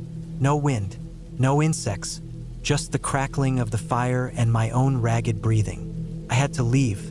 Now, I turned, moving quickly toward my tent, grabbing only my backpack. The rest of the gear wasn't worth it. I wasn't going to waste time packing. Every second I stayed, I felt those unseen eyes digging deeper into me, watching, waiting. As I zipped my bag, I heard it again. Movement. But this time it wasn't cautious. It was fast, coming straight toward me. I bolted. The forest swallowed me whole as I ran, my flashlight bouncing wildly. Branches clawed at my arms, my legs. The uneven ground threatened to trip me, but I didn't stop. Couldn't. My breath came in ragged gasps, my chest burning. Behind me, the sound of footsteps crashed through the underbrush. Whoever was out there wasn't trying to be quiet anymore. My truck was half a mile away. I pushed harder, my legs screaming. The footsteps behind me were getting closer. Too close. I could feel them just behind me, gaining. Then suddenly the trees thinned. My truck. It was there, right in front of me. I fumbled for my keys, hands shaking. My fingers barely worked as I yanked open the door, throwing myself inside and slamming it shut. I locked the doors, my breath coming in short, panicked bursts. Silence. The forest stood still beyond the windshield, dark and unyielding. Nothing moved. The smell of blood still clung to me, heavy and suffocating. I forced myself to breathe, to think. I reached for the keys, jamming them into the ignition. The engine roared to life, the headlights cutting through the darkness. And that's when I saw it. A figure stood just at the edge of the trees, barely visible in the dim light. Tall, motionless, watching. I couldn't see its face, Only the outline, the way it stood unnaturally still, its head tilted slightly, as if studying me.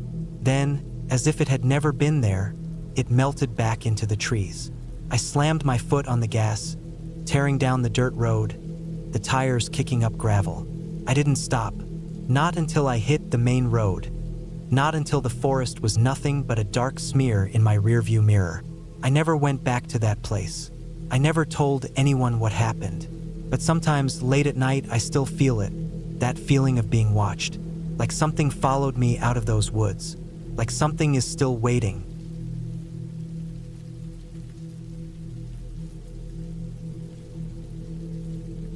I don't know why I agreed to go camping that weekend. Maybe I just needed a break. Maybe I wanted to prove to myself that I wasn't as soft as I thought. Or maybe I just didn't want to be alone with my thoughts anymore. Either way, I packed up my gear, loaded my truck, and headed out before I could change my mind. The place was remote, exactly what I had wanted. No cell service, no people, just endless trees and the sound of wind cutting through them. It was a state forest I'd been meaning to check out for a while, and according to the maps, there were some isolated sites near a lake. Perfect. The drive took longer than expected. I had planned to get there with enough time to set up before sunset, but the roads were worse than I thought. Dirt paths, ruts deep enough to swallow a tire, and more than a few washed-out sections made for slow going. By the time I found a decent clearing, the sun was already dipping below the treeline. I barely had time to pitch my tent before darkness settled over the woods like a thick blanket. I built a fire quickly, using dry wood I had brought instead of trying to scavenge. The silence out there was heavy, almost pressing. No distant sounds of cars, no hum of electricity, just the occasional rustle in the brush. Probably just small animals, but out here, alone, every sound felt bigger than it was. I ate, sat by the fire for a while, and listened.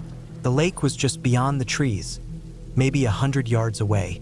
I could hear the water lapping against the shore. The night was cold, but the fire kept me warm, and for a while, I almost felt at peace. Almost. Something changed around midnight. I don't know how to explain it, but the woods just shifted. The air felt different, heavier. The wind died down completely, leaving an eerie stillness. Even the usual night sounds, crickets, frogs, distant owls, went silent. It was the kind of quiet that makes you feel like something is watching, even when you know there's nothing there. I told myself I was being paranoid. I forced myself to stay by the fire, to focus on the warmth, the flickering light, anything but the darkness pressing in around me. But I couldn't shake the feeling that something was off. I wasn't afraid of bears or coyotes. I had a knife on me, a gun in my tent, and I'd camped alone before. But this was different. Then I heard it. A sound I couldn't place, something low and rhythmic, like breathing, but not quite. It was faint, distant at first, but getting closer. It wasn't the wind. The wind was gone. It wasn't an animal. I knew the sounds of animals. This was something else. I grabbed my flashlight and swept it through the trees. Nothing. Just the same tangled brush. The same thick trunks stretching up into the dark sky. But the sound didn't stop. It got closer. I stood up, heart pounding. The fire crackled, casting long shadows. I shined the light around again, slower this time, trying to catch movement. And then I saw it, just a glimpse, just for a second, something pale, low to the ground, slipping between the trees. I froze. It didn't look right. I only saw it for a moment, but it was enough. It was too smooth, too fast. Not an animal, not a person, but something in between. I didn't want to believe my own eyes. The sound came again, closer now. A wet, rasping breath. Not human, not normal. I backed toward my tent, keeping the flashlight up. My truck was about 20 feet away, but the keys were inside the tent. I needed to make a choice, run for the truck or grab my keys first. Every instinct told me not to turn my back. Then the breathing stopped. Silence, complete and total silence. I waited, 5 seconds, 10. Then something moved, fast, too fast. The brush exploded to my left. I turned, light catching a flash of something pale, something smooth, something wrong. I didn't wait. I bolted for my tent, dove inside, grabbed the keys with shaking hands. The fabric of the tent rippled. Something brushed against it. I didn't look, didn't breathe, just scrambled out, sprinted for the truck, and yanked the door open. Something was right behind me. I slammed the door shut, locked it, and fumbled with the ignition. My hands wouldn't work. My whole body was shaking. I finally got the engine started and threw it into reverse. My headlights cut through the trees, and for one horrible second, I saw it. A shape, crouched low, skin too pale, limbs too long. It wasn't a person. It wasn't anything I'd ever seen before. It didn't flinch at the light. It just watched as I gunned the truck down the dirt path, tires kicking up gravel, my breath coming in ragged gasps. I didn't stop. I didn't slow down. I kept driving, bouncing over ruts, branches scraping against the doors, until I hit the main road. Even then, I didn't stop. I drove for miles before I pulled over, hands gripping the wheel so tight my knuckles were white. I didn't sleep that night. I checked my truck over in the morning, half expecting to see claw marks or something worse. But there was nothing. Just dirt, leaves, the usual wear and tear from a rough road. I don't know what I saw out there. I don't want to know. I just know I'm never going back to that place. And I'm never camping alone again.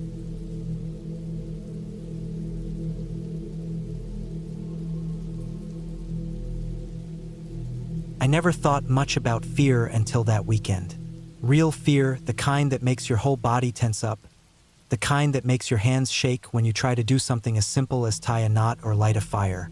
I had been camping plenty of times before, always enjoying the quiet of the woods, the sound of the wind moving through the trees, the crackle of a fire in the stillness of night. But that weekend, something changed. I still don't know how to explain it, not in any way that makes perfect sense, but I know one thing for sure. I was never truly afraid of the woods until then. It was supposed to be a normal camping trip. I had gone alone before, but this time I was bringing my friend, Kevin. We had been planning it for weeks, excited to get away from work, from people, from the routine of everyday life. The plan was simple.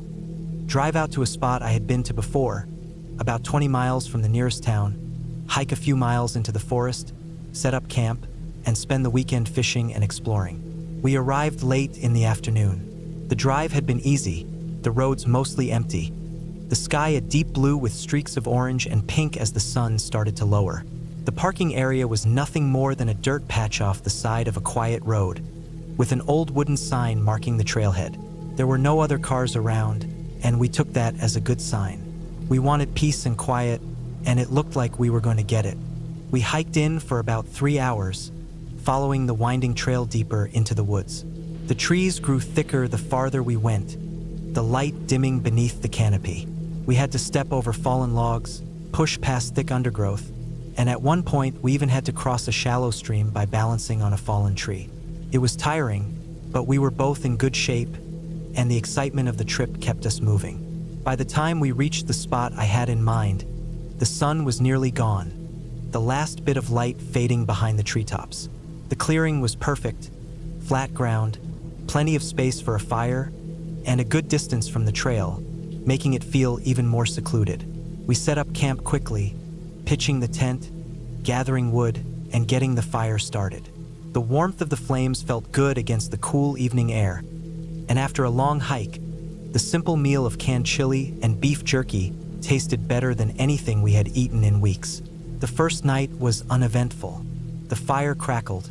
The night was filled with the usual sounds of the woods: crickets, the distant hoot of an owl, the rustling of small animals moving through the underbrush. We sat around the fire for a while, watching the flames dance, before eventually turning in for the night. The tent was cramped but comfortable, and I fell asleep quickly, exhausted from the hike. I woke up suddenly in the middle of the night. At first, I didn't know why. There was no sound, no movement, just an overwhelming feeling that something wasn't right. My body felt tense, my mind racing. I listened for a long time, straining to hear anything beyond the normal sounds of the forest. Nothing, just silence, the kind of silence that doesn't feel natural. I rolled over, trying to shake the feeling, But sleep didn't come easy after that. Every time I started to drift off, some small noise, maybe a twig snapping, maybe just the wind, would jolt me awake again. I kept telling myself it was just the usual sounds of the woods, that I was just being paranoid. Eventually, exhaustion won, and I slipped back into a restless sleep. The next morning, Kevin was already up when I crawled out of the tent. He was standing near the fire, poking at the embers with a stick, a deep frown on his face. "What's up?" I asked, rubbing my eyes. He didn't answer at first, just kept staring at the fire. Then he gestured toward the ground near the edge of the clearing. I followed his gaze, and my stomach tightened. There were footprints in the dirt, not ours. They were fresh, the edges still crisp, leading from the trees to just a few feet from our tent. Whoever made them had stood there for a while before turning back into the woods. We didn't see anyone. We didn't hear anything. Whoever it was, they had been quiet enough to approach our camp without waking either of us. I tried to reason it out, telling myself it was just another hiker passing through, maybe someone who had gotten lost and stumbled upon our camp by accident. But the more I looked at the tracks, the less I believed that. The footprints came straight toward the tent, stopped, and then went back the same way. No wandering, no hesitation, just a direct path to where we were sleeping. We talked about leaving, but in the end, we decided to stay. Maybe it was pride, maybe it was just not wanting to believe something was actually wrong.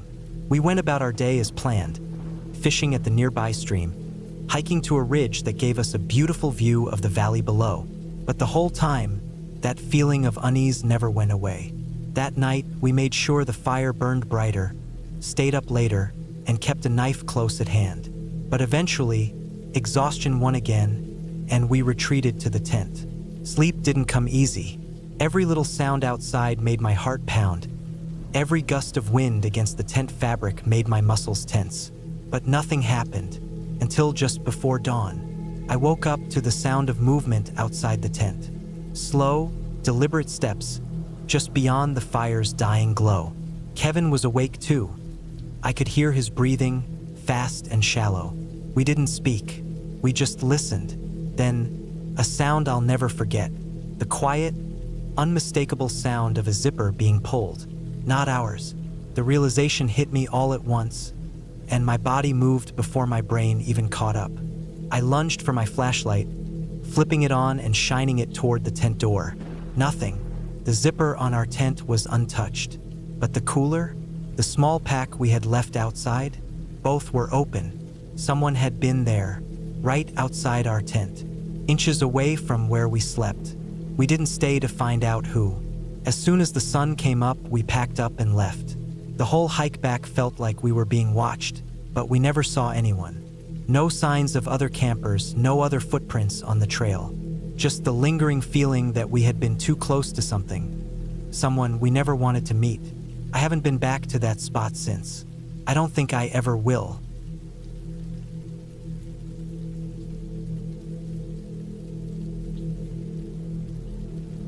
I never thought much about fear until that weekend. Real fear, the kind that makes your whole body tense up, the kind that makes your hands shake when you try to do something as simple as tie a knot or light a fire. I had been camping plenty of times before, always enjoying the quiet of the woods, the sound of the wind moving through the trees, the crackle of a fire in the stillness of night. But that weekend, something changed. I still don't know how to explain it, not in any way that makes perfect sense, but I know one thing for sure. I was never truly afraid of the woods until then. It was supposed to be a normal camping trip. I had gone alone before, but this time I was bringing my friend, Kevin. We had been planning it for weeks, excited to get away from work, from people, from the routine of everyday life. The plan was simple. Drive out to a spot I had been to before, about 20 miles from the nearest town, hike a few miles into the forest, set up camp, and spend the weekend fishing and exploring. We arrived late in the afternoon. The drive had been easy, the roads mostly empty. The sky a deep blue with streaks of orange and pink as the sun started to lower. The parking area was nothing more than a dirt patch off the side of a quiet road, with an old wooden sign marking the trailhead. There were no other cars around, and we took that as a good sign. We wanted peace and quiet, and it looked like we were going to get it. We hiked in for about 3 hours, following the winding trail deeper into the woods. The trees grew thicker the farther we went, the light dimming beneath the canopy. We had to step over fallen logs, push past thick undergrowth, and at one point we even had to cross a shallow stream by balancing on a fallen tree. It was tiring, but we were both in good shape, and the excitement of the trip kept us moving. By the time we reached the spot I had in mind, the sun was nearly gone, the last bit of light fading behind the treetops. The clearing was perfect, flat ground, plenty of space for a fire, and a good distance from the trail, making it feel even more secluded. We set up camp quickly, pitching the tent, gathering wood, and getting the fire started. The warmth of the flames felt good against the cool evening air, and after a long hike, the simple meal of canned chili and beef jerky tasted better than anything we had eaten in weeks. The first night was uneventful. The fire crackled. The night was filled with the usual sounds of the woods: crickets, the distant hoot of an owl, the rustling of small animals moving through the underbrush. We sat around the fire for a while, watching the flames dance, before eventually turning in for the night. The tent was cramped but comfortable, and I fell asleep quickly, exhausted from the hike. I woke up suddenly in the middle of the night. At first, I didn't know why. There was no sound, no movement, just an overwhelming feeling that something wasn't right. My body felt tense, my mind racing. I listened for a long time, straining to hear anything beyond the normal sounds of the forest. Nothing, just silence. The kind of silence that doesn't feel natural. I rolled over, trying to shake the feeling, but sleep didn't come easy after that. Every time I started to drift off, some small noise, maybe a twig snapping, maybe just the wind, would jolt me awake again. I kept telling myself it was just the usual sounds of the woods, that I was just being paranoid. Eventually, exhaustion won, and I slipped back into a restless sleep. The next morning, Kevin was already up when I crawled out of the tent.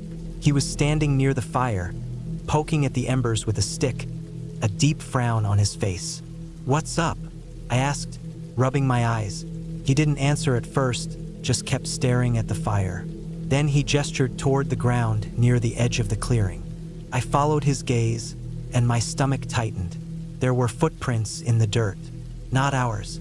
They were fresh, the edges still crisp, leading from the trees to just a few feet from our tent. Whoever made them had stood there for a while before turning back into the woods. We didn't see anyone. We didn't hear anything. Whoever it was, they had been quiet enough to approach our camp without waking either of us.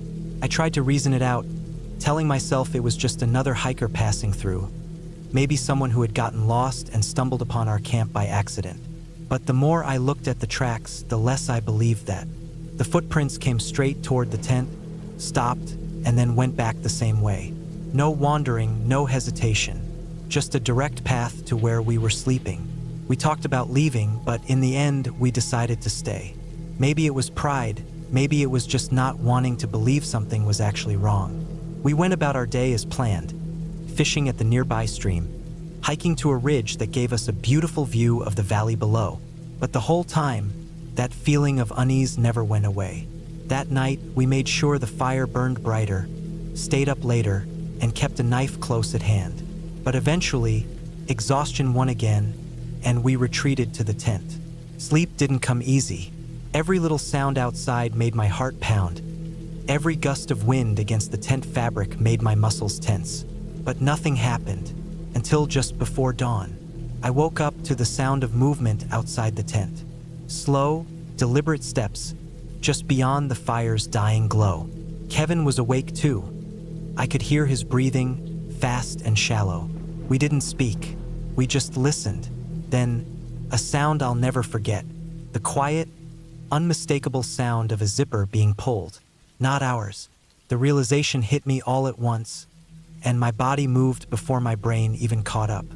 I lunged for my flashlight, flipping it on and shining it toward the tent door. Nothing. The zipper on our tent was untouched. But the cooler, the small pack we had left outside, both were open.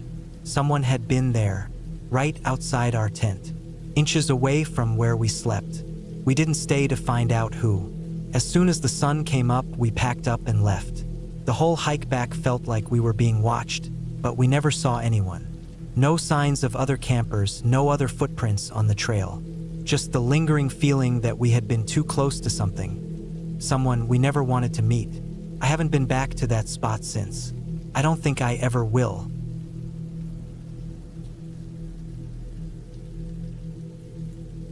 I never liked camping much, but I went along with it because my brother, Dan, loved it. It was his thing. I preferred being indoors, where the ground wasn't hard and the bugs weren't in my face. But Dan had been planning this trip for months, picking out a remote spot deep in the woods where we wouldn't see another soul for miles. He said he wanted the full experience. No distractions, no cell service, no civilization. Just nature. We drove for hours, the last stretch of the trip on a winding dirt road barely wide enough for the truck. Trees crowded the path, their branches stretching over us, making it feel like a tunnel. Eventually, we reached a small clearing where we could park. From there, we had to hike another 3 miles to the spot Dan had chosen, near a slow-moving river. The hike wasn't bad at first. The air was crisp, and the ground was soft beneath my boots. But after an hour, the weight of my pack started digging into my shoulders, and I was sweating through my shirt. Dan, of course, was perfectly fine, moving ahead of me like he could do this all day. By the time we reached the site, the sun was already sinking behind the trees. The river wasn't much, just a wide, shallow stretch of water moving lazily between rocks. The trees here were tall and thick, their trunks covered in moss. It was beautiful in a way, but also unsettling. Too quiet. The only sound was the occasional rustle of leaves and the soft trickle of the river. We set up camp quickly. The tent went up first, then the fire. Dan was good at this stuff. Tying knots, finding dry wood, making a fire out of basically nothing. I mostly watched, helping when he needed an extra set of hands. By the time we were done, it was fully dark. The fire crackled, sending flickers of orange light dancing across the trees. We ate canned chili heated over the flames, drank a few beers, and sat in silence, listening to the night. It was peaceful at first, but then I started noticing things. Small things. The way the firelight didn't seem to reach as far as it should. The way the trees seemed closer than before. The way the quiet wasn't just quiet, it was empty. No crickets, no wind, just the fire and the river. I told myself I was being paranoid. But then I noticed something else. Across the river, maybe 50 feet away, something moved. A shape, just a shadow in the dark. I told myself it was nothing. An animal. A deer, maybe. But I couldn't shake the feeling that whatever it was watching us. I nudged Dan, you see that? He looked up from the fire, squinting into the dark. See what? Across the river. He stared for a while, then shook his head. Probably just your eyes playing tricks on you. Maybe he was right. Maybe it was just the firelight messing with my vision. But I couldn't stop looking. That shadow had moved. I was sure of it. That night, I barely slept. Every time I closed my eyes, I felt exposed, like something was just beyond the tent, waiting. I kept hearing things, too. Not loud noises, just small ones. Twigs breaking, leaves shifting. Morning couldn't come fast enough. When the sun finally rose, I felt a little better. Daylight made everything seem normal again. Dan was already up, boiling water for instant coffee. He looked well-rested, like he hadn't spent the night wide-eyed and listening the way I had. I told myself I was overreacting. I was just being a wimp.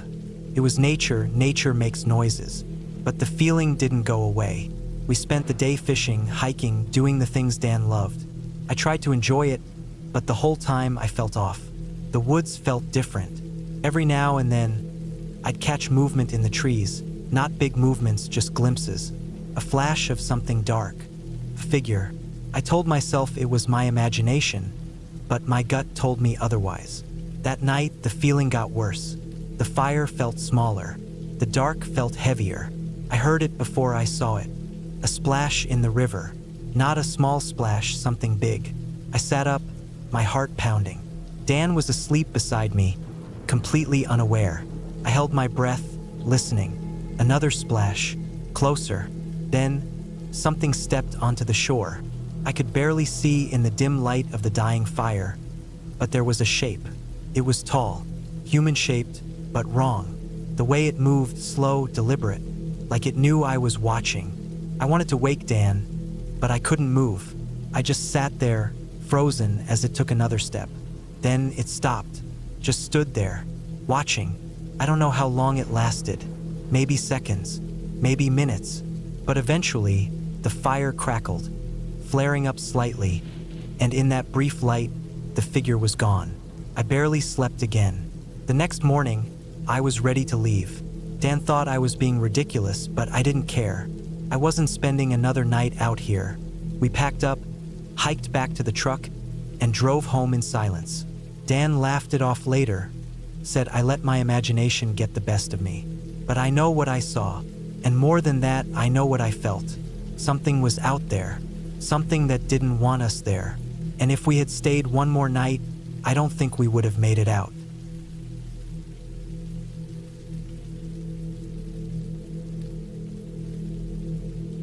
I don't go camping anymore. I used to love it, used to think there was nothing better than the smell of pine trees, the crackle of a fire, and the quiet hush of the wilderness. Now, I can't even stand the thought of it. It happened about 5 years ago. I had gone on a solo camping trip, something I had done plenty of times before. I liked the solitude. No traffic, no people, no cell phones buzzing with useless notifications. Just me, my tent, and the woods.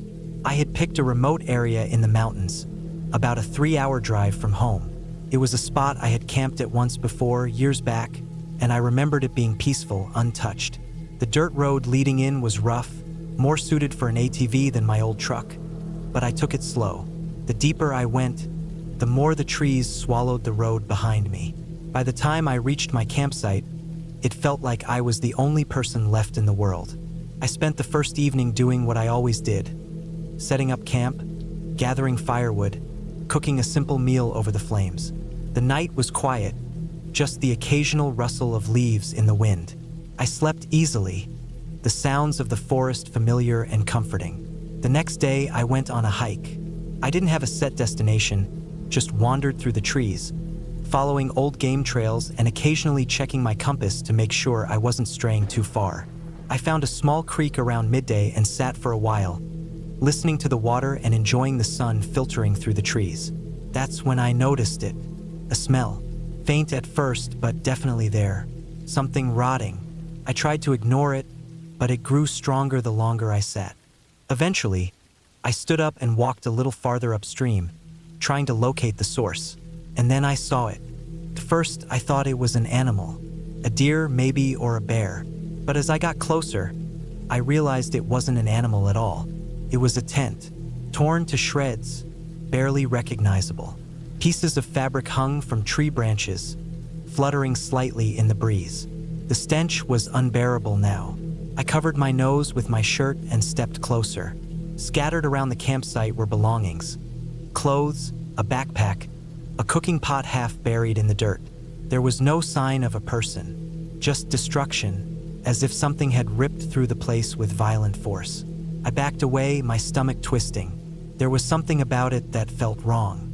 Not like an animal attack. More deliberate, more human. I turned and walked quickly back toward my own campsite. I couldn't shake the feeling that I was being watched, that something or someone was still out there. That night, I couldn't sleep. Every sound in the woods made my skin crawl. The crack of a branch, the distant hoot of an owl. I kept the fire going longer than usual, letting the flames burn down slowly, just for the light. At some point, I must have dozed off because I woke up to a noise. Footsteps, not an animal. Too heavy, too deliberate. They stopped just outside the light of the fire. I didn't move. I barely breathed. For what felt like hours, there was silence. And then, just when I started to convince myself I had imagined it, I heard it again. Closer. I sat up, my heart pounding. I had a knife, but it felt useless. I didn't even know what I was up against. I forced myself to stay still, to listen. Nothing. Then a whisper. Low, almost too quiet to hear. I grabbed my flashlight and shined it toward the trees. Nothing. but I knew something had been there. I stayed up the rest of the night, watching the woods, waiting. The footsteps didn't come back, but the feeling never left. The feeling of something just beyond the darkness, just out of sight. The first light, I packed up my things. I didn't eat, didn't bother with coffee. I just threw everything into the truck and left. The drive back felt endless. Every turn in the road, every shadow in the trees felt wrong. I kept checking the mirrors, half expecting to see something following me. When I finally reached the main road, I felt like I could breathe again, like I had escaped something I couldn't even name. I never reported it. I told myself it was just my imagination, that I had let my mind get the best of me. But I never went back. I don't think I ever will, because sometimes the scariest thing in the woods isn't the animals. It's not the ghosts or the legends or the things we make up to scare ourselves. Sometimes it's just a person, and sometimes that's worse.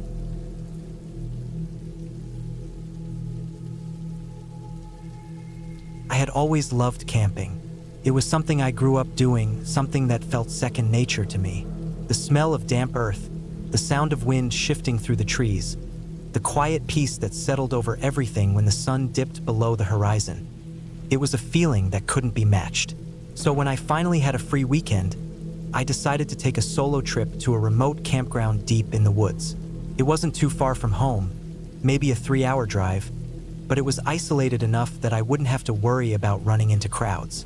I wanted solitude. I wanted to sit by a fire with nothing but the sounds of nature around me. The drive there was uneventful.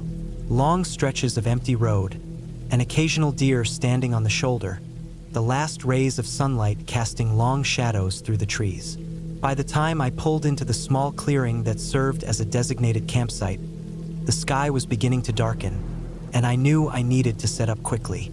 I worked fast, unloading my gear, pitching my tent, gathering wood for the fire.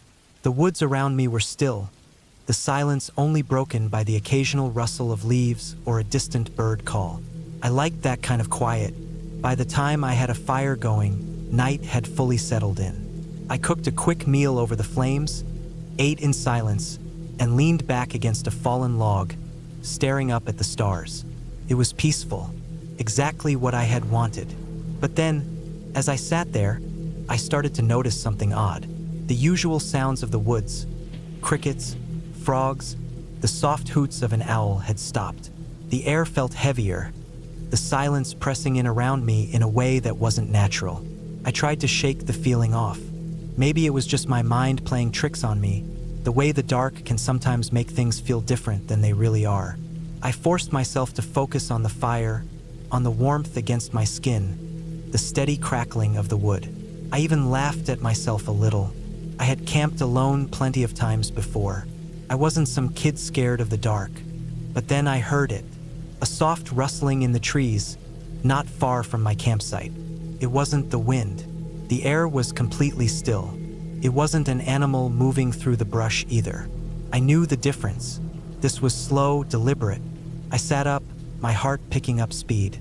My first thought was that maybe someone else had decided to camp nearby, but I knew that wasn't likely. This wasn't a popular spot. It was deep in the woods, away from the usual well-traveled sites. I grabbed my flashlight and aimed it in the direction of the noise, but all I saw were trees, thick, unmoving. The underbrush barely even stirred. I told myself it was nothing, maybe a branch falling, maybe a raccoon. I had no reason to be nervous, but the feeling stayed, that heavy, unnatural silence, the sense that I wasn't alone. I decided to turn in for the night. Sleeping would put my mind at ease. I doused the fire, climbed into my tent, zipped it up tight. The moment I lay down, I realized how vulnerable I was. A thin sheet of nylon was the only thing between me and the woods, between me and whatever was out there. I closed my eyes and tried to sleep, but then I heard it again, that same deliberate rustling, closer now. I held my breath, listening, waiting. The sound stopped, and for a long time there was nothing. And then, footsteps, slow, careful, just beyond my tent. I couldn't move, couldn't breathe. Every instinct in me screamed to stay still, to stay silent. My mind raced through possibilities. Person, but why? There was no reason for someone to be out here. And then the footsteps stopped, right outside my tent. My hand tightened around the knife I always kept with me. I didn't want to move, didn't want to make a sound, but I knew I couldn't just lie there. Slowly, I reached for my flashlight. My hand shook as I gripped it, my thumb hovering over the switch. I took a deep breath and flicked it on. The beam cut through the darkness, but there was nothing there. No one, no movement, just the quiet, empty woods. But I knew what I had heard. I knew something had been there, watching. I didn't sleep that night. I sat up in my tent, knife in one hand, flashlight in the other, waiting, listening. But the footsteps never came back. The woods stayed silent, that strange, pressing quiet stretching until dawn. As soon as the sun rose, I packed up and left. I didn't take my time. I didn't look back. I drove home, my hands gripping the steering wheel so tightly they ached. I don't know what I heard that night. I don't know what was out there. Maybe it was just my imagination. Maybe it wasn't. But I do know one thing. I haven't been camping alone since.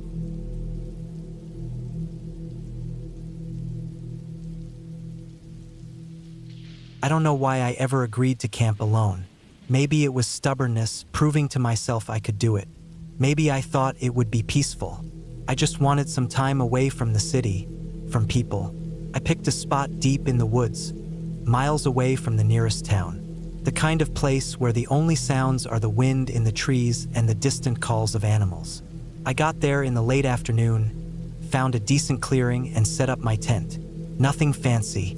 A small fire pit, my sleeping bag inside the tent, and a cooler with enough food for the weekend. The first night was fine. A little too quiet, maybe, but I slept well. I woke up early, stretched, and made coffee over the fire. Spent the morning exploring, following a narrow deer trail further into the woods. The forest was thick, but I liked that. Felt untouched, raw. Around midday, I started feeling uneasy. Nothing happened, but something was off. The air felt heavier, and the silence wasn't peaceful anymore. I convinced myself I was just being paranoid and went back to camp. That night, I woke up to a sound outside my tent. Something moving, slow and deliberate. A raccoon, I thought, or maybe a deer. I held my breath and listened. Soft, crunching footsteps circled my tent. Not an animal. I stayed completely still, waiting. The footsteps stopped just outside the thin layer of fabric separating me from whatever was out there. Then silence. I didn't sleep after that. Just lay there, gripping the small knife I kept in my sleeping bag. Nothing else happened, but I couldn't shake the feeling that I wasn't alone. Morning came and I stepped out cautiously. Nothing was out of place. No tracks, no signs that anyone had been there. I told myself it was my imagination and forced myself to go about my day as planned. But the woods felt different now, like they were watching me. By the afternoon, I decided I'd had enough. I packed up quickly, stuffing everything into my bag. I was getting out before dark. Then I saw it. A pile of rocks stacked neatly near my fire pit. I hadn't put them there. My stomach dropped. Someone had been here. Someone had been near my tent while I was inside, listening. I didn't waste any more time. I grabbed my bag and started the long hike back to my car. The sun was setting, and I was still miles away. I walked fast, not quite running but close. Every snap of a branch made me whip around, expecting to see someone following me. But the woods stayed empty. At least I thought they did. Then I saw movement ahead. A figure, too far to make out details, but definitely a person, standing in the middle of the trail. Not moving, just standing, watching. I stopped.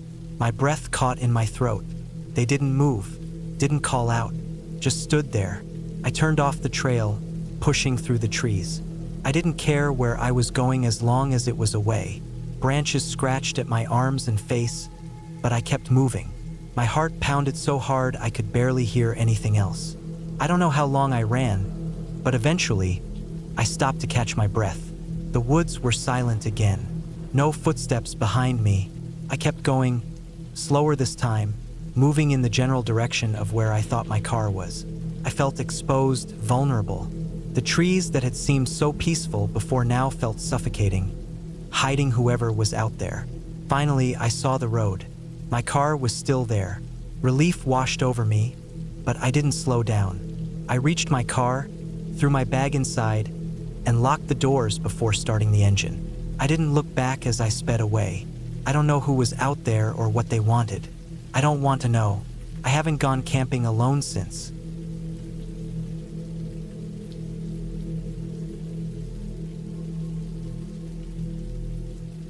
Into the woods. I don't know if I'll ever go camping alone again. It was something I used to love. Getting away from the noise, away from the stress. Just me, the trees, and the sound of the wind moving through the branches. Peaceful. At least that's what I thought before this trip. I had planned everything carefully, checking the weather, packing enough food, making sure my gear was in good shape. I'd done this before plenty of times. I wasn't some beginner who forgot the basics. I knew what I was doing. The spot I picked was deep in the woods, far from any roads or other campsites. I wanted to be alone. I needed to clear my head. Work had been brutal lately, and I just wanted some time to myself. No phone, no people, just silence. The hike in was long, maybe 4 or 5 miles from where I parked. The trail was barely a trail at all, more like a deer path winding through thick trees. But I liked it that way. The deeper into the woods I went, the better I felt. By the time I found a good place to set up camp, the sun was starting to drop behind the trees. I had maybe an hour or so before dark. The spot was perfect. Flat ground, plenty of firewood nearby, and no signs that anyone had been through here in a long time. Just the way I wanted it. I set up my tent, got a fire going, and cooked a quick meal. The air was cooling down fast, and the fire felt good. I leaned back against a fallen log, staring into the flames, listening to the distant sounds of the woods. An owl somewhere in the distance, the rustling of leaves in the breeze. At some point, I must have dozed off because I woke up to the sound of something moving in the brush nearby. Not a small sound, not like a squirrel or a raccoon, something bigger. I sat up fast, my heart already pounding. The fire had died down to glowing embers, and the woods around me were pitch black. I grabbed my flashlight and shined it toward the noise. Nothing, just trees and shadows. I told myself it was probably a deer, maybe a bear, though I hadn't seen any signs of one earlier. Either way, I wasn't too worried. I kept my food sealed up, far from my tent. I had a knife and bear spray just in case. Still, I couldn't shake the feeling that something was off. I listened for a while, but whatever had been moving was gone. Just silence now. I put some more wood on the fire, waited until it burned bright again, then finally crawled into my tent. Took a long time to fall asleep. Sometime in the middle of the night, I woke up again. This time, it wasn't because of a sound. It was the feeling, that deep, gut feeling that something isn't right. That feeling that makes the hair on the back of your neck stand up. I held my breath, listening. The fire outside had burned low again, casting a faint orange glow against the tent walls. Then I heard it. Footsteps. Not an animal. Not 4 legs. 2. Slow. Deliberate. Someone was walking around my campsite. I stayed completely still, my mind racing. There was no reason for anyone to be out here. No other campsites. No nearby trails. Nothing. Then the footsteps stopped, right outside my tent. I reached slowly for my knife, gripping it tight. I didn't move. I didn't breathe. I just listened. Silence. I don't know how long I lay there, waiting. It felt like hours. But eventually, the footsteps moved away. Slowly at first, then fading into the distance. I waited a long time before I dared to move. When I finally unzipped the tent and shined my flashlight outside, there was nothing there. No signs of anyone. No footprints in the dirt. Just the quiet crackling of the fire. I didn't sleep the rest of the night. By morning, I convinced myself that maybe I had imagined it. Maybe I was half asleep, dreaming. But deep down, I knew that wasn't true. I should have packed up and left right then. But I didn't. I told myself I was overreacting, that I had just let my mind play tricks on me. I had come out here to be alone, to enjoy the quiet. I wasn't going to let some late-night paranoia ruin that. So I stayed. I spent the day hiking, trying to shake the unease. I kept my knife on me, checking over my shoulder more than usual. But nothing happened. No weird noises, no strange footprints. Just the woods, the way they always were. By the time I got back to camp that evening, I was feeling better. I built up the fire, cooked dinner, and tried to put the night before out of my head. But as the sun went down, the feeling came back. That same awful feeling that something wasn't right. I kept my flashlight close, my knife even closer. I forced myself to sit by the fire, to act normal. But my ears were tuned to every sound, every rustle in the trees. Then, just as the fire started to burn low again, I saw it. A shape, not an animal, person, standing just at the edge of the trees, barely visible in the dim light. They weren't moving, just standing there, watching me. My blood turned to ice. I gripped my knife so tight my hand ached. I wanted to call out, to demand who they were, what they wanted. But I didn't. Something told me not to speak. Instead, I reached for my flashlight and flicked it on. The second the beam hit where they were standing, nothing. Gone. I scanned the trees, my heart hammering. But there was nothing there. No sound of footsteps running away. No movement. Just silence. I wasn't waiting to see what happened next. I grabbed my bag, threw dirt on the fire, and left. I didn't even bother packing up my tent. I just took what I could carry and started walking. Fast. The woods were black beyond my flashlight's beam. Every sound made my skin crawl. I forced myself not to run. Running in the dark was a good way to get hurt, but I moved as fast as I could. The hike back to my truck felt endless.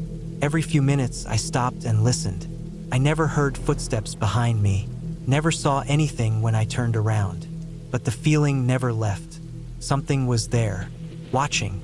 I don't know how, but I made it back to my truck. I threw my gear in the back, locked the doors, and started the engine so fast my hands were shaking. As I turned onto the road, my headlights swept across the tree line. And that's when I saw it. Just for a second, a figure standing just beyond the trees, still watching. I didn't stop. I didn't look back. I just drove. I don't know who they were. I don't know what they wanted. And I don't ever want to find out.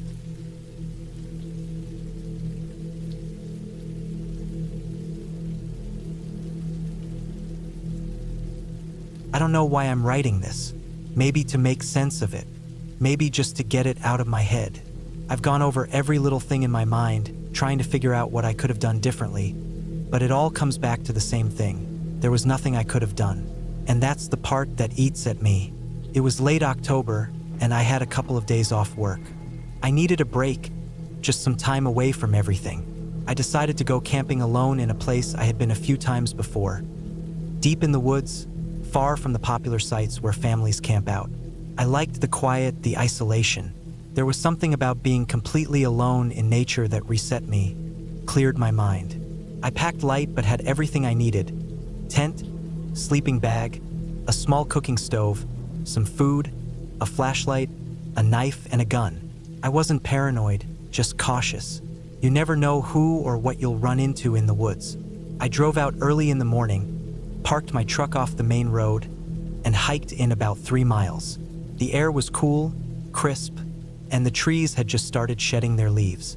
The crunch under my boots was the only sound as I made my way to my usual spot, an open clearing by a small stream. I set up camp quickly, got a fire going, and spent most of the day just enjoying the peace. By late afternoon, I had gathered enough firewood to last the night, cooked a small meal, and sat by the fire watching the light fade.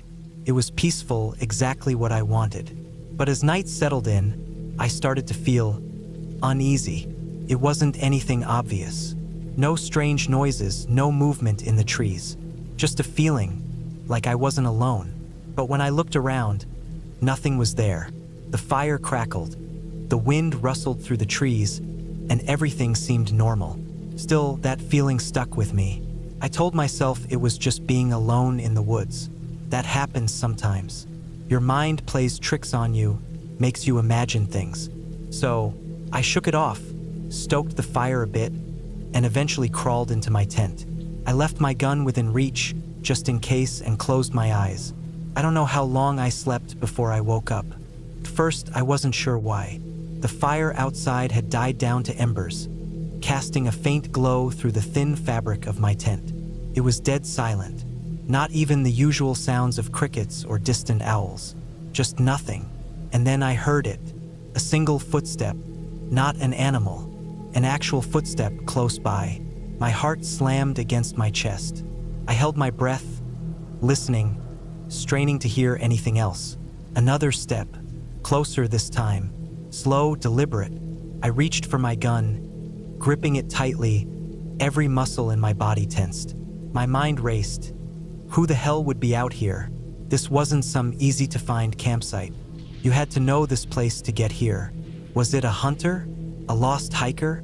Or something worse? I waited. The next step never came. Minutes passed, maybe longer. I don't know.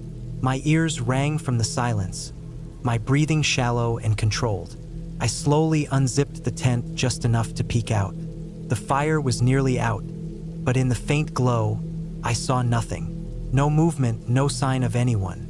But the feeling hadn't gone away. If anything, it was worse. I stayed like that for what felt like hours, listening, watching. Eventually, exhaustion won. My body demanded sleep, but I kept the gun in my hand as I lay back down, still on edge.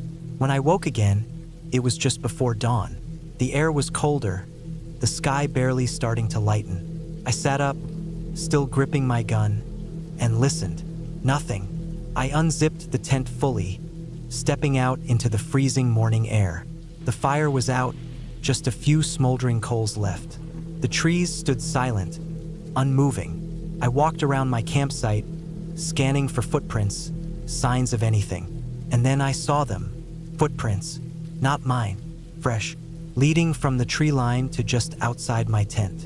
And stopping there. Whoever it was had stood right outside my tent, watching me, listening, maybe waiting. I packed up faster than I ever have in my life. I didn't eat, didn't sit, just tore everything down and stuffed it into my pack. My nerves were shot, my instincts screaming at me to get out. And I listened. I started the hike back to my truck, moving fast but controlled, constantly looking over my shoulder. I didn't see anything, but I couldn't shake the feeling of being watched. The whole way back, my skin crawled, my heart pounded. When I finally reached my truck, I threw my pack in, climbed in, and locked the doors. My hands were shaking as I started the engine. The moment I got back onto the road, that weight in my chest finally eased. I don't know who was out there. I don't know what they wanted. But I do know one thing. They weren't lost. They weren't just passing through. They knew I was there. They came for me, and they'll do it again.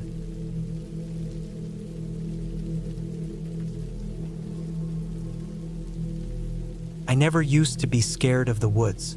I grew up camping, hiking, fishing, spent more nights under the stars than I could count. But after what happened last summer, I don't think I'll ever set foot in the wilderness again. It started as a solo trip. I needed the time alone, away from work, from my phone, from the constant buzz of modern life. I picked a spot deep in the national forest, a place I had been to before but never camped at. It was off the beaten path. No designated campsites, just endless trees and quiet. The perfect place to clear my head. I parked my truck at the trailhead, packed up my gear, and started hiking. It was mid-afternoon, and the sun filtered through the leaves, casting moving shadows on the ground. The deeper I went, the quieter everything got. Even the birds seemed to grow distant. That was normal, though. When you're far enough from people, the noise of the world fades. Just you and nature. I found a spot about 5 miles in, a small clearing near a slow-moving creek. It was perfect. I set up my tent, gathered firewood, and sat for a while, just listening. The wind rustled the trees. The water trickled over smooth stones. Nothing felt off. Not yet. The first sign of trouble came that night. I built a small fire and cooked dinner, just a can of chili, nothing fancy. Afterward, I sat on a log and watched the flames, listening to the crackling wood. That's when I heard something, a branch snapping, not close but not far either. I turned my head, scanning the trees. Nothing. Probably an animal, I told myself. A deer, maybe, but I couldn't shake the feeling that something was watching me. I stayed up for a while, staring into the darkness beyond the firelight. It felt like the shadows were deeper than they should be. Eventually, I convinced myself I was being paranoid. I crawled into my tent, zipped up the door, and lay down. Sleep didn't come easy. Every little sound outside made my muscles tense. The creak of a tree in the wind, the rustle of leaves. I told myself it was all normal, just the forest at night. But then I heard it again. A snap, a footstep. I held my breath, straining to listen. It wasn't a deer. Too heavy, too deliberate. It wasn't moving like an animal. It was moving like a person. I reached for the knife I always kept in my sleeping bag. My heart pounded. I listened, waiting for another sound, but it never came. After a long, frozen moment, I told myself I had imagined it, that I was just scaring myself for no reason. I kept the knife close and eventually drifted off. The next morning, I stepped out of my tent and scanned the area. Everything looked normal. No footprints, no signs that anything or anyone had been near my camp. I shook off the unease, made some instant coffee, and decided to explore the area. Maybe I could shake the feeling by keeping myself busy. I hiked for a few hours, following the creek upstream. The deeper I went, the stranger things felt.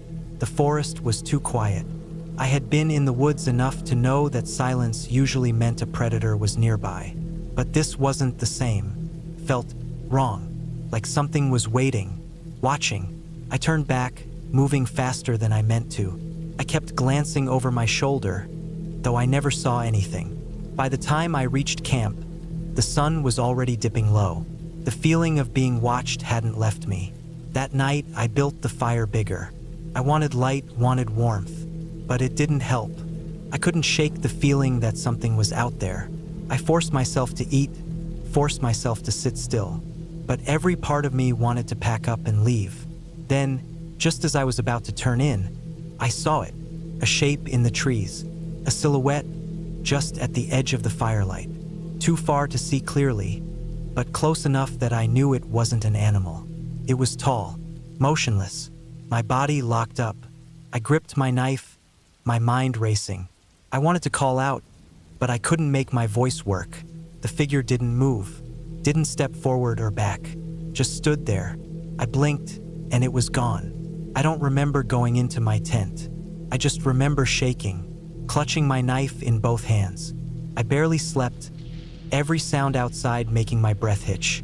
I told myself I'd leave at first light. I didn't care how much of my gear I had to leave behind. I just needed to go. But morning didn't bring relief. When I unzipped my tent, my stomach dropped. My camp was wrecked.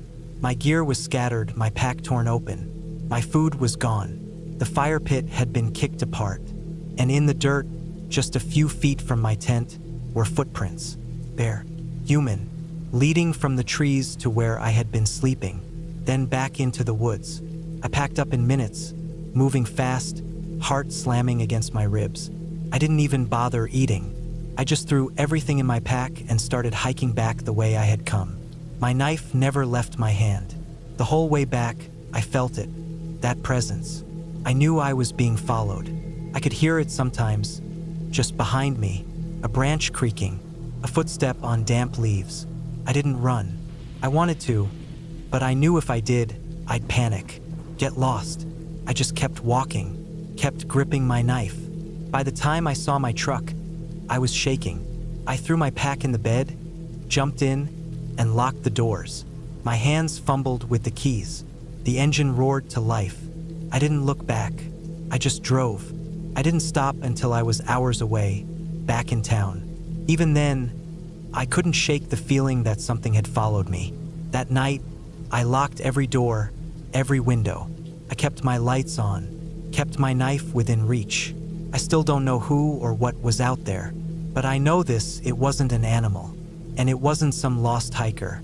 It was something else, something that knew I was there, that watched me, waited, and if I hadn't left when I did, I don't think I'd be here to tell this story.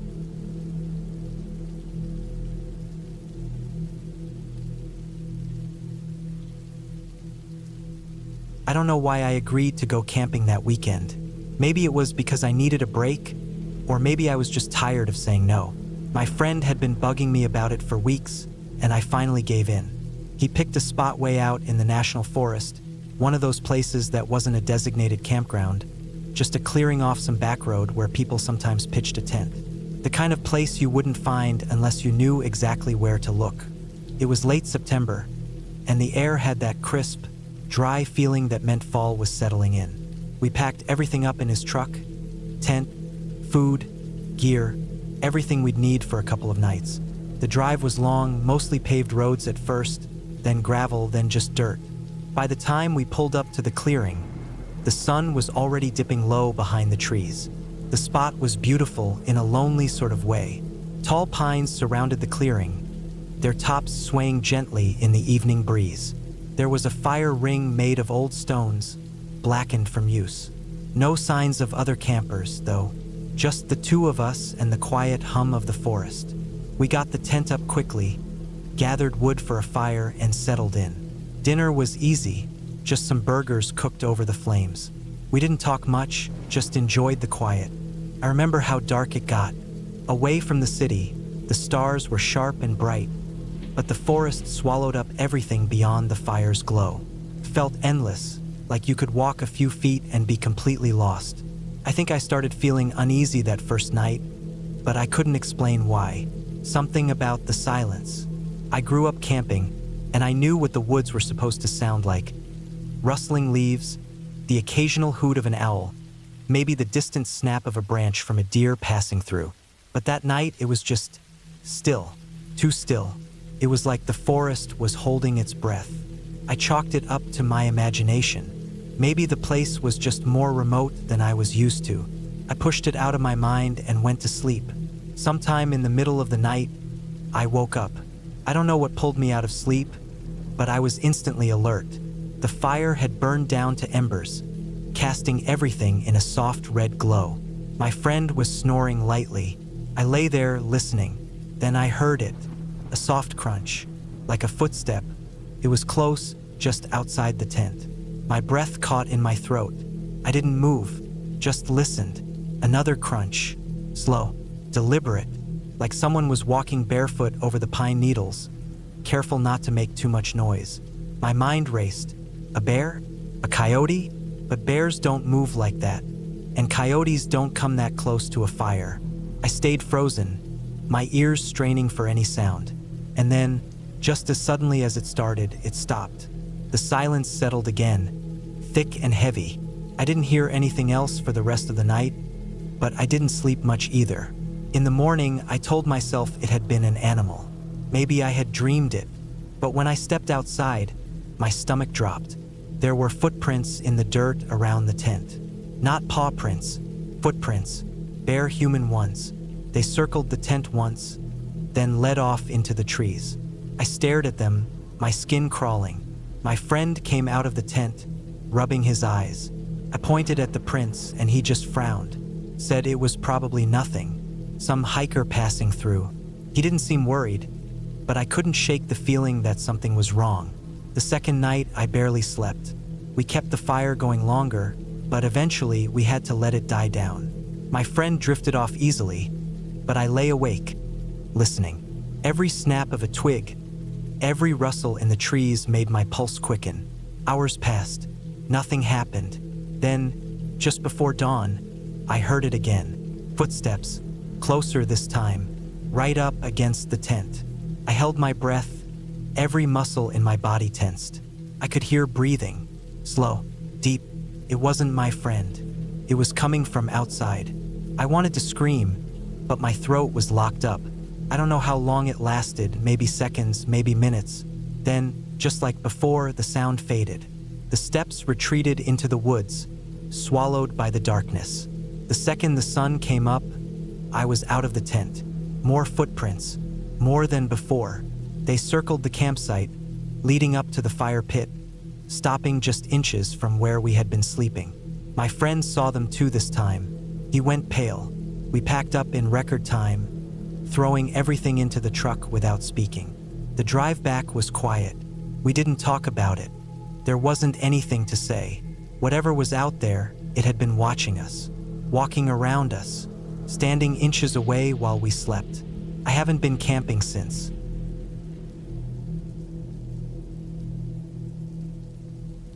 I don't know why I thought camping alone was a good idea. Maybe it was stubbornness, or maybe I just needed to prove to myself that I wasn't afraid. I had always loved the outdoors, and after years of camping with family and friends, I figured I could handle a solo trip. No distractions, no one else's schedule to follow. Just me, the woods, and a weekend of quiet. I chose a secluded spot in a national forest, miles away from any developed campground. There was a rough dirt road leading in, barely wide enough for my truck, and the nearest sign of civilization was a ranger station about 20 miles back. I wanted solitude, and I got it. I arrived in the early afternoon, with enough time to set up camp before sunset. The clearing was perfect, flat ground, surrounded by towering trees, and just out of sight of the road. A small creek ran nearby, the soft trickling sound adding to the peacefulness. I set up my tent, laid out my sleeping bag, and gathered firewood before starting a small fire. The first night was uneventful. I ate, watched the fire until it burned low, then climbed into my tent. I slept deeply, the fresh air and silence wrapping around me like a heavy blanket. The next morning, I woke up feeling refreshed. I spent the day hiking, exploring the area, and enjoying the solitude. The woods were beautiful, dense, quiet, untouched. It wasn't until the second night that I started feeling uneasy. I was sitting by the fire, listening to the crackling of the wood and the occasional rustling in the trees. Normal forest sounds. But then, something changed. The usual noises, chirping insects, the distant hoot of an owl, stopped. The silence was heavy, unnatural. I told myself it was nothing, that I was overthinking it, but I couldn't shake the feeling that something was watching me. I turned my head sharply at every little noise. A branch snapped somewhere behind me, but when I shined my flashlight, there was nothing there. Just trees, shadows shifting in the dim light. I forced myself to relax, convincing myself that it was probably just a deer or some other harmless animal. When I finally crawled into my tent, I left the fire burning low, just for comfort. I fell asleep faster than I expected, exhaustion from the day weighing me down. I woke up in the middle of the night, my heart hammering in my chest. Something had woken me up, but I didn't know what. I lay still, barely breathing, straining to hear. Then I heard it, footsteps. Not the light, quick steps of an animal. These were slow, deliberate, human. I held my breath, listening. The footsteps circled my tent once, then stopped. I didn't dare move. My knife was in my backpack, just out of reach, and my truck was a few yards away.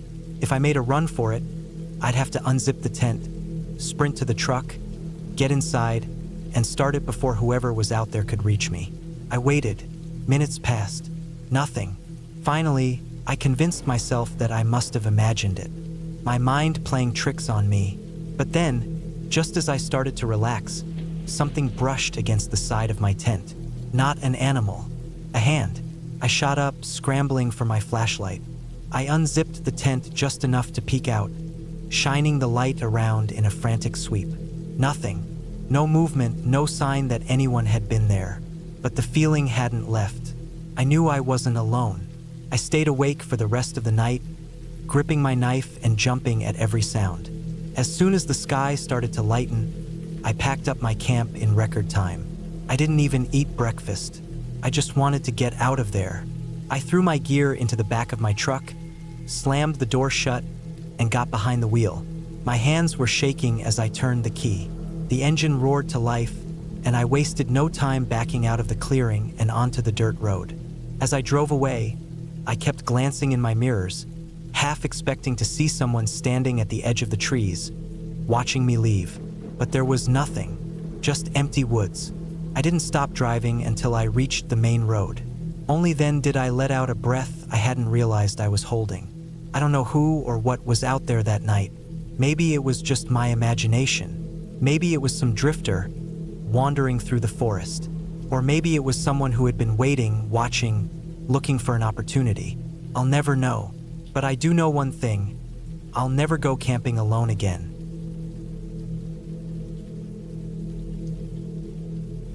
I should have listened to my gut. I kept thinking that the whole night.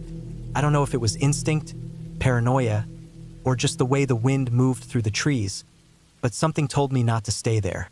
Not in that spot. Not in that forest. I went camping alone a lot. I liked it that way. There was something about being completely on my own, away from people, that made me feel calm. It was late September, just cool enough for a fire to feel necessary, but not so cold that it was uncomfortable.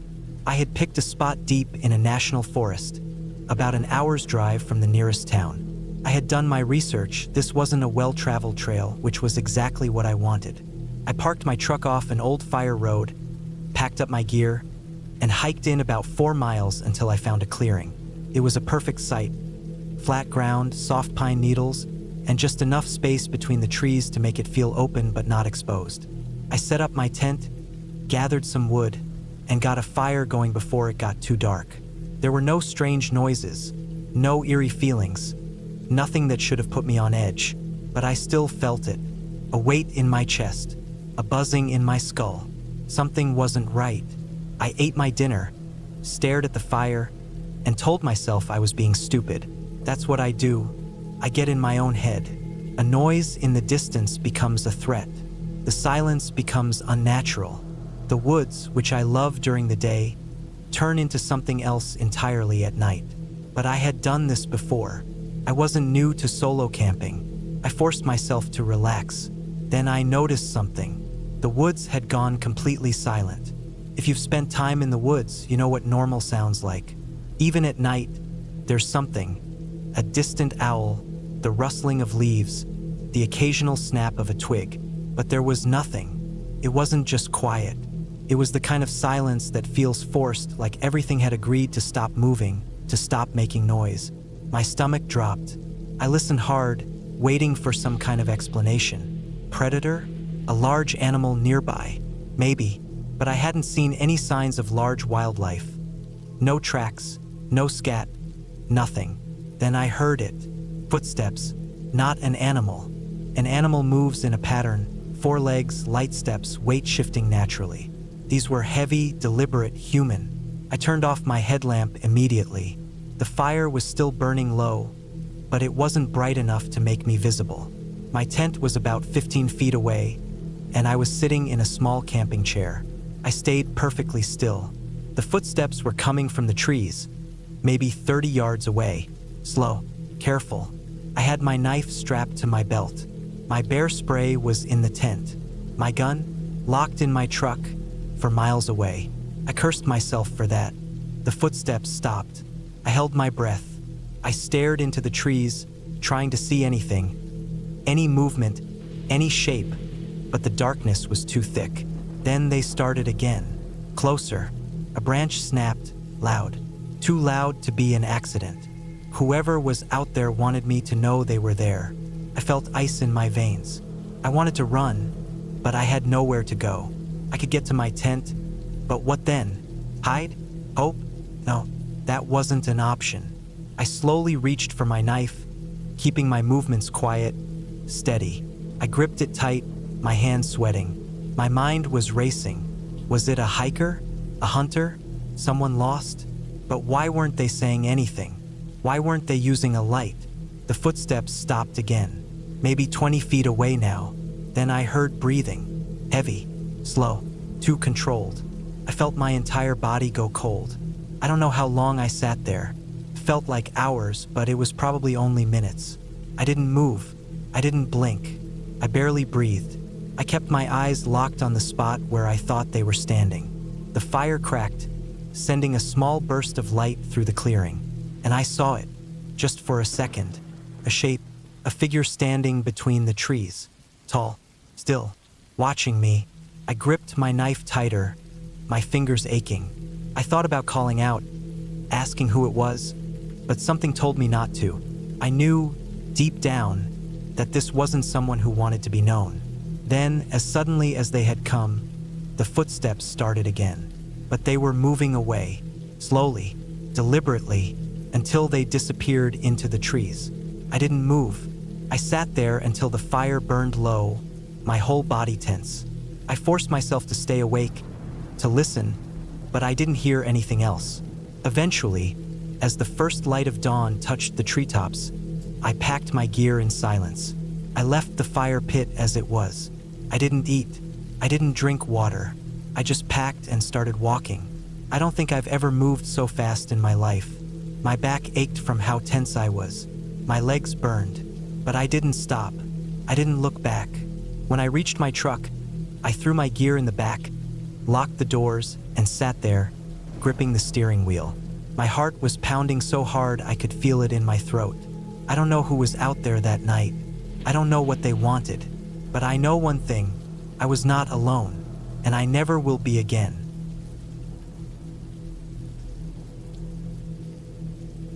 I should have never gone on that trip. I keep telling myself that. If I just stayed home, if I just come up with an excuse, I wouldn't have seen what I saw. I wouldn't feel the way I feel now. It started as a simple idea. A weekend camping trip, just me, some fresh air, a break from the constant noise of life. I wanted to get away from my phone, the internet, the stress of work. I wanted silence. Just me, the trees, and maybe the sound of a river in the distance. So I picked a spot a few hours out, far enough that I wouldn't hear cars or see city lights, but not so far that I couldn't hike back to my truck if I needed to. I packed light: a tent, sleeping bag, a couple of freeze-dried meals, a lighter, some water, and my knife. Nothing fancy. I didn't need much. I wasn't planning to stay long. The drive out was normal. 2 hours on the highway, then another 30 minutes on a winding dirt road. The forest out there was dense, the trees pressing close to the narrow road, their branches reaching over like fingers trying to touch. There weren't any other cars, just me. I found a spot that looked good enough. A clearing a short walk from the road, but hidden enough that I felt alone. The ground was soft with pine needles, the smell of the forest thick and earthy. The air was cool, even though it was still early evening. I set up my tent near a fallen log, made a small fire pit, and sat down. For the first few hours, it was peaceful. I listened to the wind in the trees, the occasional crack of a branch in the distance. Probably an animal, maybe a deer. I ate my food, stared at the flames, and let my mind empty out. Then I heard it, a snap, louder than the other ones I'd heard. Closer, too close. I froze, listening. The fire crackled, but everything else was silent. No wind, no rustling, just stillness. Then another snap, like something stepping carefully, slowly. I told myself it was nothing, a raccoon maybe, or a fox, but I couldn't shake the feeling that something was watching me. I grabbed my flashlight and shined it into the trees. Nothing, just trunks and shadows. My gut told me to go back to my truck, but I didn't. I told myself I was being stupid. I turned back to the fire, forced myself to relax. But the feeling didn't go away. I didn't sleep well that night. Every little sound made me open my eyes. The wind picked up at some point, pushing against the walls of my tent, making it shudder. I kept my knife close, gripping the handle under my sleeping bag. At some point, I must have fallen asleep because I woke up to something. A noise. It wasn't loud, but it was close, right outside my tent. I held my breath, listening. It was a soft sound, like fabric moving, or breathing. I didn't move, didn't make a sound. Then I saw the shadow. On the thin fabric of my tent, something passed by. A shape, a figure, not an animal, person. My heart pounded so hard I thought it would burst. I gripped my knife tighter. The shadow moved again, slow, deliberate. They were circling my tent. I didn't breathe. I didn't move. I just waited. Then silence. Minutes passed. Maybe hours. I don't know. But eventually, the sun started to rise. Light filtered through the trees, turning the darkness into a deep blue. I forced myself to move, to unzip the tent. My fingers felt numb, stiff. I peeked out. Nothing. The fire was out, just a pile of cold ashes. The forest looked the same as before, but I knew something had been there. I packed up fast, threw my gear into my backpack without caring how. I didn't want to be there anymore. I started hiking back to my truck, walking fast, heart still hammering. Then I saw it, on the path. Bare footprints in the dirt. Not mine, bigger than mine. They led from my campsite, but they didn't come from the road. They came from the forest. I followed them with my eyes, back into the trees, where they disappeared into the undergrowth. Someone had been there, watching me, standing outside my tent in the middle of the night. I didn't think. I ran. I reached my truck, threw my gear inside, locked the doors, and started the engine. Gravel flew as I peeled out, speeding down that narrow dirt road faster than I should have. I didn't stop. Not until I was back on the highway, back where there were people, buildings, lights. I didn't tell anyone. Who would I tell? What would I even say? But I know what I saw, and I know I'll never go camping alone again.